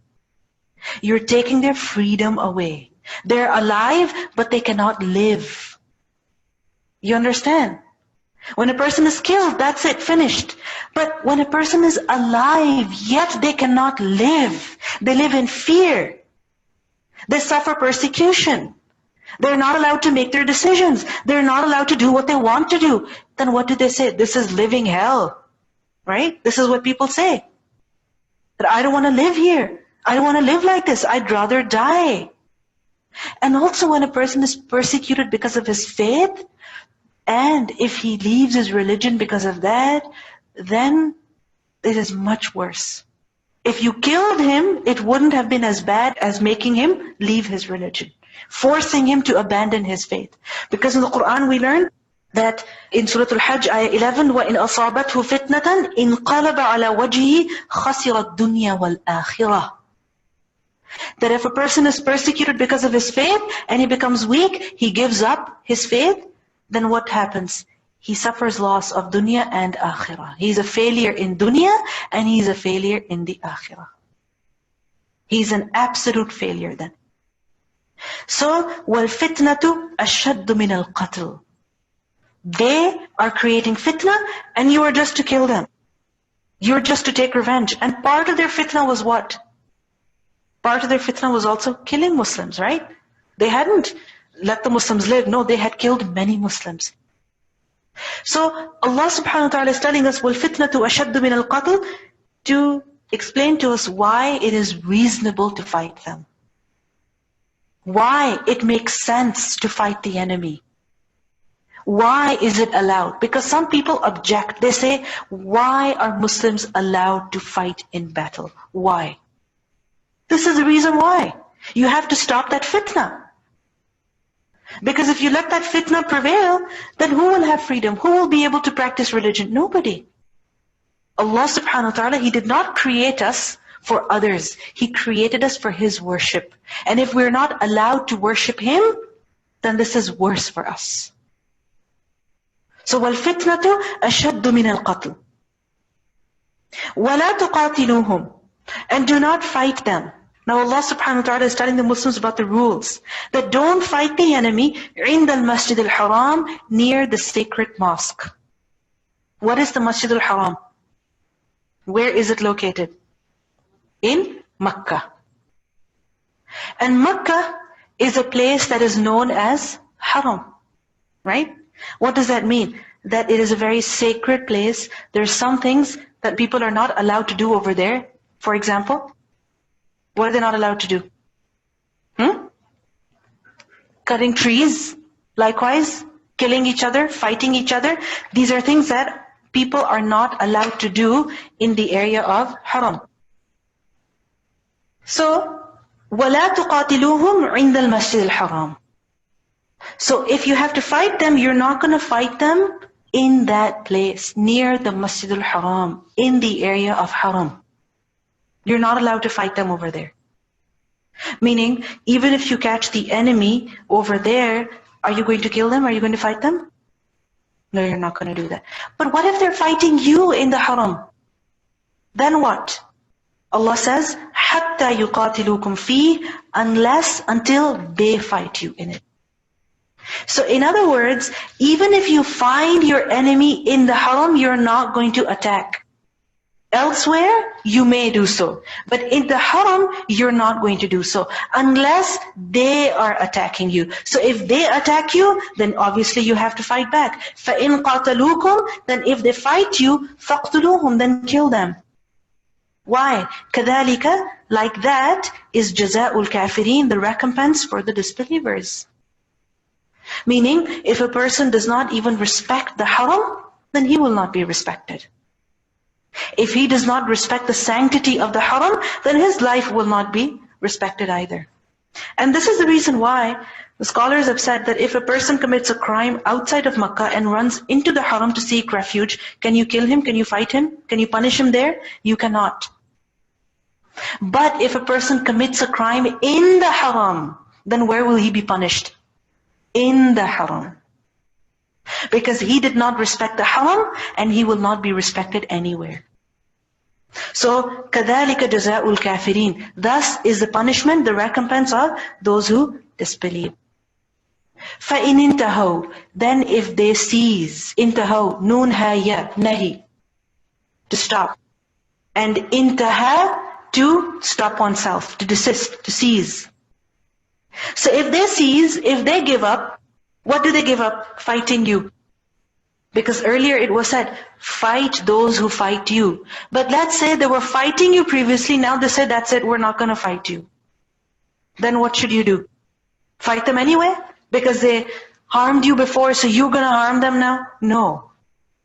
If they stop from their violent ways, فَإِنَّ اللَّهَ غَفُورٌ رَحِيمٌ, then indeed Allah is forgiving and He is merciful. And this is especially referring to that if they accept Islam, then Allah is forgiving and merciful. Think about it. A person who persecuted the Muslims, who fought against the Muslims, who killed Muslims, what would you think? Such a person should never be forgiven. Such a person should never be shown any mercy. But what does Allah say? That even if that person, he stops, he repents to Allah, then Allah will be forgiving and merciful towards him. Look at the generosity of Allah subhanahu wa ta'ala. Look at His karam, look at His fadl, how generous He is, how forgiving He is, how noble He is. That no matter who turns to Him begging His forgiveness, Allah will forgive him. And we see that, for example, the person who killed Hamza radhiyallahu anhu, what was his name? Wahshi. Imagine, he killed not just a companion, but an uncle of the Prophet sallallahu alaihi wasallam. He accepted Islam. Can you imagine? He accepted Islam later. فَإِنِ انْتَهَوْا فَإِنَّ اللَّهَ غَفُورٌ رَحِيمٌ. And that meant that the Muslims were not allowed to harm him anymore. Before, they could, but now, no more. And we see that that same person, Wahshi, you know what he did when he became a Muslim afterward? He is the one who killed Musaylimah al-Kadhdhab. You know who Musaylimah al-Kadhdhab is? You can tell by the name Al-Kadhdhab, the greatest liar. He's the one who claimed to be a prophet in imitation of the Prophet ﷺ. He said, okay, I will also claim to be a prophet. And he wrote to the Prophet ﷺ, you give half the authority to me, half the kingship to me, and you keep half of it. And he waged war. So anyway, Wahshi is the one who killed Musaylimah al-Kadhdhab. Likewise we see Khalid ibn Walid, radiyallahu anhu. It's amazing. When we're reading the seerah of the Prophet ﷺ, the Meccan era, we're talking about Khalid ibn Walid and Abu Sufyan. And you know, we want to say bad things, but we can't. Because who are they? Radiyallahu anhu. Right? Because they later accepted Islam. They're the ones who led people in battle against the Muslims at Badr, at Uhud. They're the ones who killed many Muslims, but later they're the ones who accepted Islam, and then they led other Muslims in battle. Ikrimah ibn Abi Jahl, you know about him? Who was he? The son of Abu Jahl, the greatest enemy. Ikrimah ibn Abi Jahl, he accepted Islam. He waged war against the Prophet ﷺ as well. Think about Umar radiyallahu anhu. The man who went out to kill the Prophet ﷺ is now buried a few inches away from him. فَإِنِ انْتَهَوْا فَإِنَّ اللَّهَ غَفُورٌ رَحِيمٌ. Allah is forgiving and merciful. And if Allah is so forgiving, then what should we do? Sometimes it happens that a person is harsh to us, they're mean to us, They don't give us our right, and they're doing whatever they're doing out of plain ignorance. And later on they apologize, they change their ways. Then what should we do?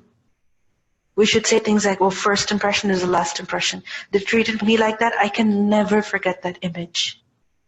No, we should also be forgiving. If Allah can forgive, then who are we? Who are we? If they killed the servants of Allah, the righteous servants of Allah, the worshippers of Allah, the companions of the Prophet ﷺ, and yet Allah forgave them? Look at the injustice. Compare that to the injustice that is done against us. What is that? It's nothing. Then why can't we forgive? فَإِنِ انْتَهَوْا فَإِنَّ اللَّهَ غَفُورٌ رَحِيمٌ. وَقَاتِلُوهُم, and fight them, meaning fight the enemy. حَتَّى لَا تَكُونَ فِتْنَةٌ, until there is no fitna. So what is the goal of fighting, of war in Islam? Why are Muslims allowed to fight? Or what is the limit? Or what is the objective? What is the purpose? What is the objective that they have to achieve by fighting? حَتَّى لَا تَكُونَ فِتْنَةٌ, until there is no fitna. So basically, the Muslims are to fight until religious persecution is finished. Until people are not persecuted because of their faith. So in any place, in any time, if people are being persecuted because of their religion, then it is the duty of Muslims to stand up and defend themselves and fight those who create trouble for others. So, وَقَاتِلُهُمْ حَتَّى لَا تَكُونَ فِتْنَةٌ, until there is no fitna. And if you think about it, as long as the enemy will be in power, there will be fitna. Correct? Like for example, the mushrikeen of Makkah, until they had authority over Makkah, did they persecute the Muslims? Of course they did. Even though the Treaty of Hudaybiyah was signed, still, were the Muslims persecuted? Yes, they were. Was there treachery? Of course there was. So, what's the way of finishing fitna? Finishing the enemy, breaking the power of the enemy. Because if you let someone have power, then what will they do? They will misuse that power. If you let an oppressive person have even a little bit of power, they will misuse that power and they will continue to oppress. So what's the solution? You take all power away from them. Correct? Because if you leave even a little bit with them, they're going to oppress others. And this is the reason why the Prophet ﷺ conquered Makkah. حَتَّى لَا تَكُونَ فِتْنَةٌ. Fitna was completely finished. وَيَكُونَ الدِّينُ لِلَّهِ. And the deen is only for Allah subhanahu wa ta'ala. What does deen mean over here? Deen means worship. It doesn't just mean religion. It also means worship. Meaning all worship is done exclusively for who? Allah subhanahu wa ta'ala. Meaning people worship Allah. People are free to worship Allah. Because as long as the enemy is going to have power, they're not going to let the Muslims worship Allah. So what do you have to do? Break the power of the enemy so that the Muslims have freedom to worship Allah subhanahu wa ta'ala. But remember one thing, later on inshallah we will learn that there are two kinds of non-Muslims. There are those non-Muslims who persecute Muslims because of their faith. And there are other kind of non-Muslims who don't persecute Muslims because of their faith, who say live and let live. You are allowed to do whatever and we should be allowed to do whatever. You understand? So in some places, some societies, Muslims are not given freedom of religion, and in other societies they are given freedom of religion. So where they are given freedom of religion, are they to fight against those non-Muslims? No. But where they are not given freedom of religion, where their rights are being taken away from them, then over there the Muslims, they have to stand up for themselves. This is why we see that when the Muslims were in Abyssinia, and Abyssinia was, the government was Christian, they had religious freedom. Did the Muslims ever fight the ruler? No. No, they didn't. But in Makkah, where the authority figures were non-Muslims, but they were also persecuting the Muslims because of their faith, and over there the Muslims had to fight them. So you see, So, وَقَاتِلُوهُمْ حَتَّى لَا تَكُونَ فِتْنَةٌ وَيَكُونَ الدِّينُ لِلَّهِ فَإِنِ انْتَهَوْا. Then if they stop, if they cease, meaning if the enemy stops persecuting you, فَلَا عُدْوَانَ, then there should be no hostility إِلَّا عَلَى الظَّالِمِينَ, except against who? Those who transgress. Udwan is from the root letters Ain Dal Waw. And what does Udwan mean? Transgression. Over here, it does not mean that you commit transgression against those who oppress, but rather, over here, Udwan gives a meaning of hostility, any military action, right? It will only be done against who? Those who oppress. So in other words, fight only until peace is attained. Once peace is attained, that's it. No more need to fight. And you will only raise up your arms against those who disrupt that peace, those who create chaos. Let's listen to the recitation. وقاتلوا في سبيل الله الذين يقاتلونكم ولا تعتدوا إن الله لا يحب المعتدين واقتلوهم حيث ثقفتموهم وأخرجوهم من حيث أخرجوكم والفتنة أشد من القتل ولا تقاتلوهم عند المسجد الحرام حتى يقاتلوكم فيه فإن قاتلوكم فاقتلوهم كذلك جزاء الكافرين فإن انتهوا فإن الله غفور رحيم وقاتلوهم حتى لا تكون فتنة ويكون الدين لله فإن انتهوا فلا عدوان إلا على الظالمين. So if you were to summarize all of this, what would you say? That fight who? Those who fight you. But if they let you be, then you let them be. And fight until when? You have peace. And once peace is attained, then that's it. Live peacefully. سبحانك اللهم وبحمدك نشهد أن لا إله إلا أنت نستغفرك ونتوب إليك.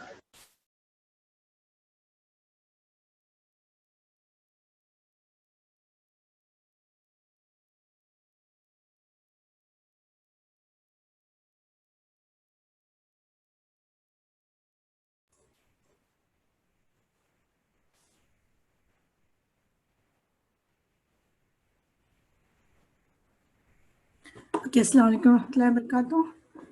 So inshallah, before beginning our next ayat tafsir, we can stop here, right? Sister Sabah will inshallah go over how to mark your attendance on the website, and also be reminded inshallah when you come here, try to put a tape or some kind of sticker on your dot of the video camera so that your face won't be seen, inshallah. I mean, the video will stop. Okay, that's just a tip. Jazakumullah khairan kaseera. Sister Sabah, inshallah, you can show them to mark the new attendance on the new website, and we'll begin from here next week, inshallah. Jazakumullah khairan kaseera. Assalamu alaikum wa rahmatullahi wa barakatuh.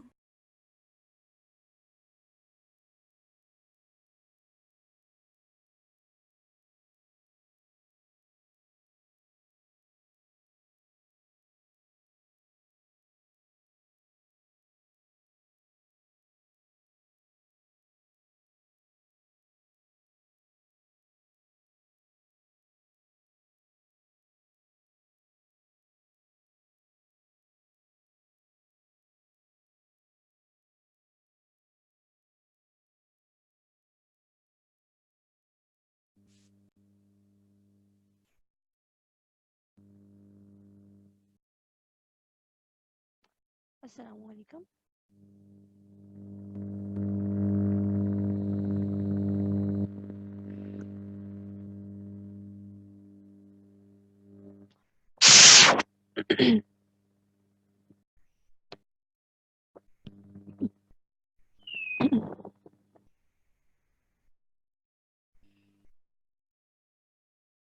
Can you all hear me?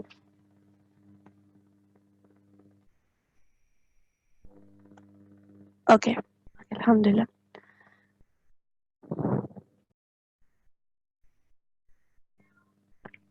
So I will share the screen. I would like to tell you regarding the portal, how you can like work on it and where you will find each and everything, inshallah. So let me share my screen with you all.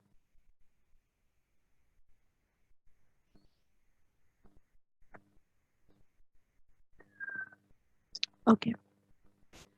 So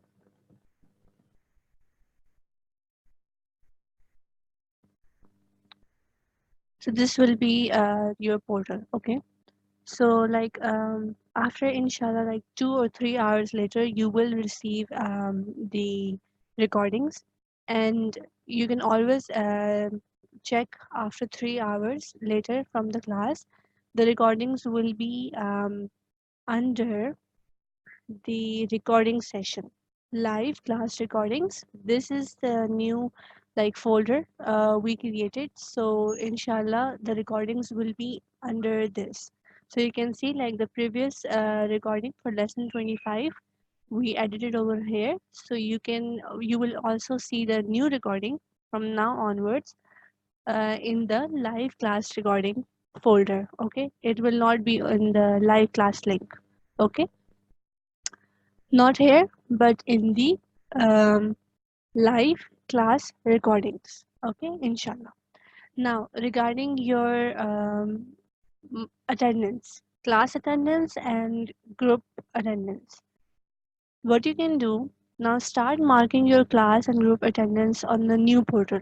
Okay, now you have to slowly and gradually start working on the new portal, and it is same as you did on the previous portal. So you will go to live class link.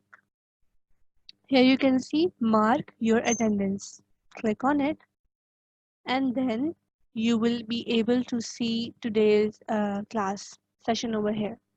Click on, for me obviously for the admin it's the settings are different, but you will be able to record over here. So just take the attendance, click on it, and you will be able to mark your attendance. For me it's different, for the admin it's different, but for you it will be same. If you attended the class, it will be A. If you were partially present and you partially done the class with the recordings, it will be P. And if you have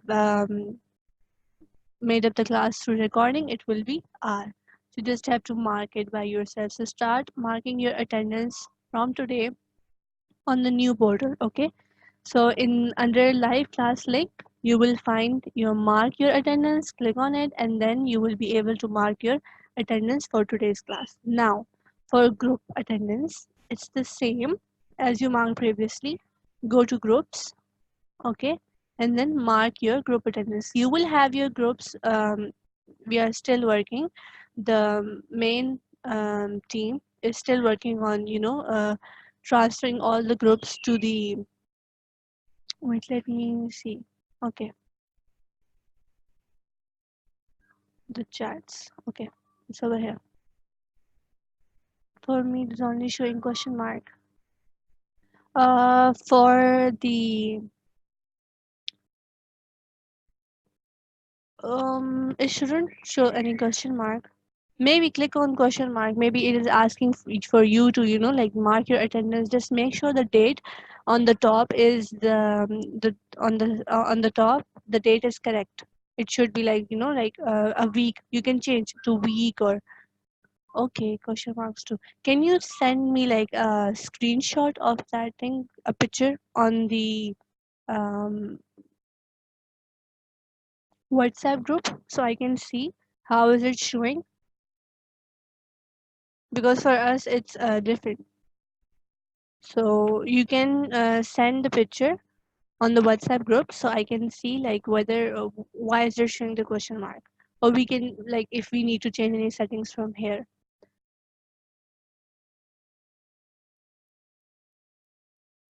Yeah, but you can send the screenshot, so inshallah we can see. Okay,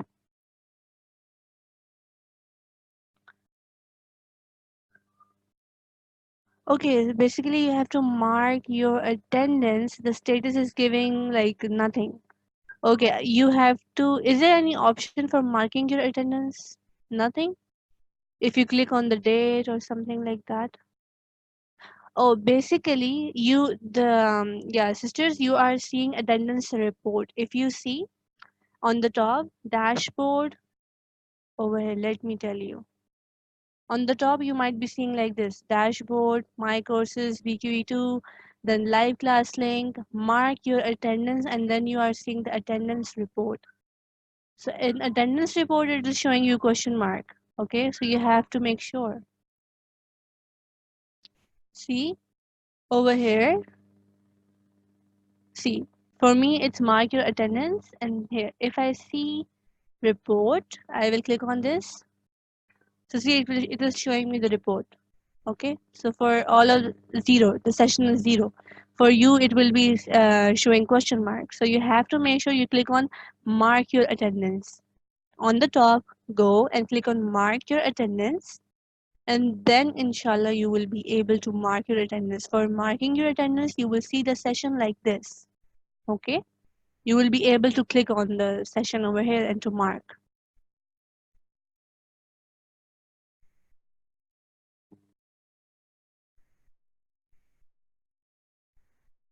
Okay, yes, see, okay.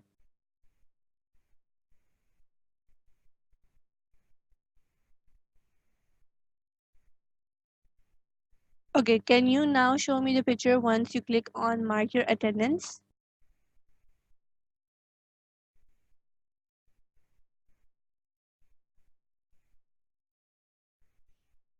Okay, okay, we will look into it inshallah.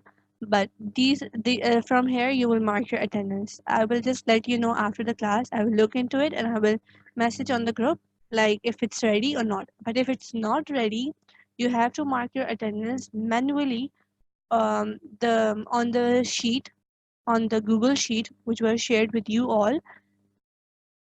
Okay, okay, no problem. I will look into it inshallah and will let you all know regarding it. Maybe there's some setting problem. We will check and we'll let you know all. But for now, what you will do is you will we have shared the Google sheet with you all. You have it. You all have the access to it. Just mark your attendance for today's class and for the previous class on that sheet. Okay. Yeah. Don't mark it on the old portal. Okay. If you are marking, okay, that's okay. But you can also mark on the sheet as well. Okay, so we have the both things because we don't know, we might lose the data from old portal, so it's better that we have the backup as well. So make sure that you also mark it on the Google sheet which was shared with you all. So it will be in your drive, just check over there. It will be BQE2 class and group attendance. So just mark over there. Okay, class attendance, mark over there. Okay, yeah, the same is for the groups. Okay, is anything else you want to know regarding the portal? Is anything else you want to know, like regarding any resources you are not able to access or anything else? You can ask right now because I'm sharing the screen so you can see.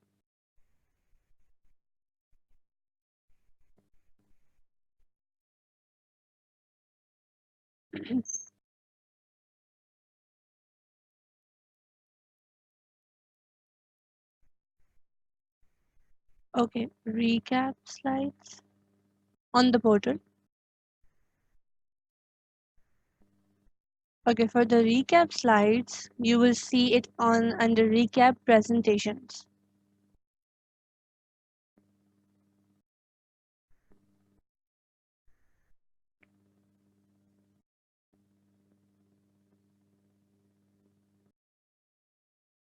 Okay, for on the computer, what you can do to take a class, it's better you install the Zoom software on your laptops, on your computers. Okay, once you install the software in your system, it will be easy for you because it will directly launch the app, and you will be able to take the class on that app. You're not using any browser, then you are directly just going to that app and then adding, like the number or the link shared with you. You just can enter over there and then click enter and just sign over. You don't need to sign in as well. You just have to enter the ID or the link shared with you, the class link, and then you will be able to enter the class from the Zoom app. From the phone, same thing. For someone, it's easy. They can directly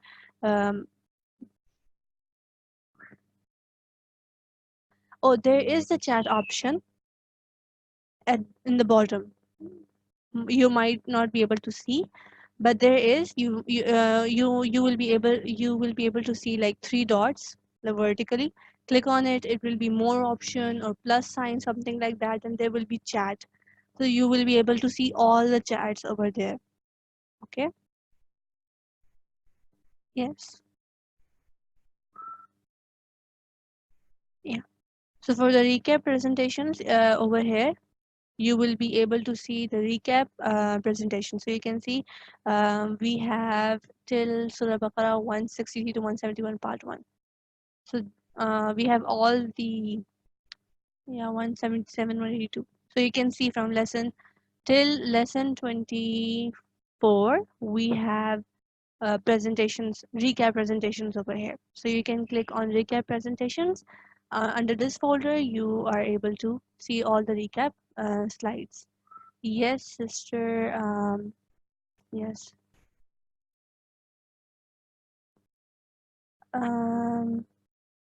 Sister Nabila, question was, I was not able to listen on the computer. Yeah, for computer, you can simply just download it. Yes. The remaining, we will upload it, inshallah. So it's easy if you have the software on your computer. It's easy. You can directly go to the app, or you can simply go to the browser, enter like myalhudaonline.org, then sign in, and then join the meeting. Once you join the meeting, it will open another tab, new tab will open, and it will show you that do you want to launch the meeting room. Just click yes, and once you click yes, the app will open, the Zoom app will open, and over there you will be able to see the whole class. You just joined it. It's simple. But if you don't have the app, it might ask you that it's launching, or you can download the app. So just download it. It's much easier, because online it is difficult. You are not able to access the class online. So it's better to have the software on your laptops, computers, or mobile devices.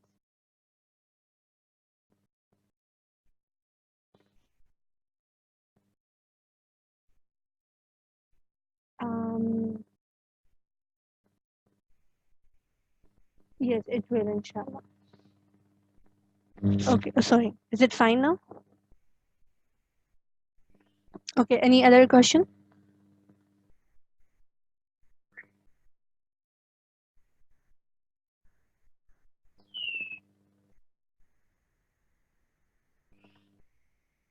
So after every class, check for the recordings after 3 or 4 hours. You can check it after 3 hours. Inshallah, we will upload the recordings on, and you have to check do not check under live class link. Check it under live class recordings. Okay, you have to check it over there, and over here live class recordings. Okay, over here I will upload the recordings, and it is basically on YouTube, so it's easy for you to access the recordings. You don't have to sit on, like just sit. You just have to save that link. Just save that link for the YouTube, and you can open it anywhere whenever you're free, and you can also listen to in your mobile. So from your mobile, if you're busy, you're not able to use your laptop or computer, you can simply open on the the phone, the mobile phone, and then you're able to listen the whole recording. Okay, so it's easy for you to listen to the recording, because on the previous big blue button you have to have the Adobe Flash player to listen to the recordings, and it was very difficult for you to listen on your mobile devices. So it's now best, alhamdulillah, and we thank Allah subhanahu wa ta'ala that he is creating easy path for us, alhamdulillah.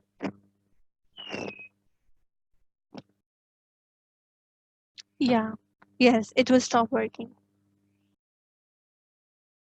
Yeah, if you have any questions, just let us know on the group, WhatsApp group. So alhamdulillah, time is up, so we will end the session, inshallah. Okay, if you have any questions, just email us or you can message us on the group. Okay, I will end the session with the duas. سبحانك اللهم وبحمدك نشهد أن لا إله إلا أنت نستغفرك ونتوب إليك. And a reminder, the test, just one part 1 is closing tomorrow, 23rd of October, and the Tajweed test is opening. So mark your calendars, okay? And make put reminders on your devices, okay? Jazakallah khair. Assalamu alaikum wa rahmatullahi wa barakatuh.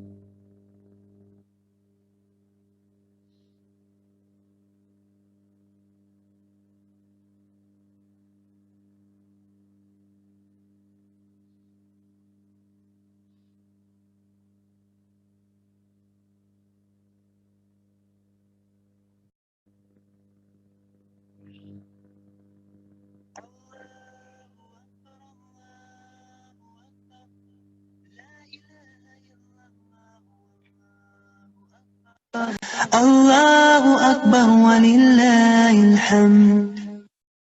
Allahu Akbar, Allahu Akbar. La ilaha illallah, Allahu Akbar. Allahu Akbar walillahil hamd. Allahu Akbar, Allahu Akbar. La ilaha illallah, Allahu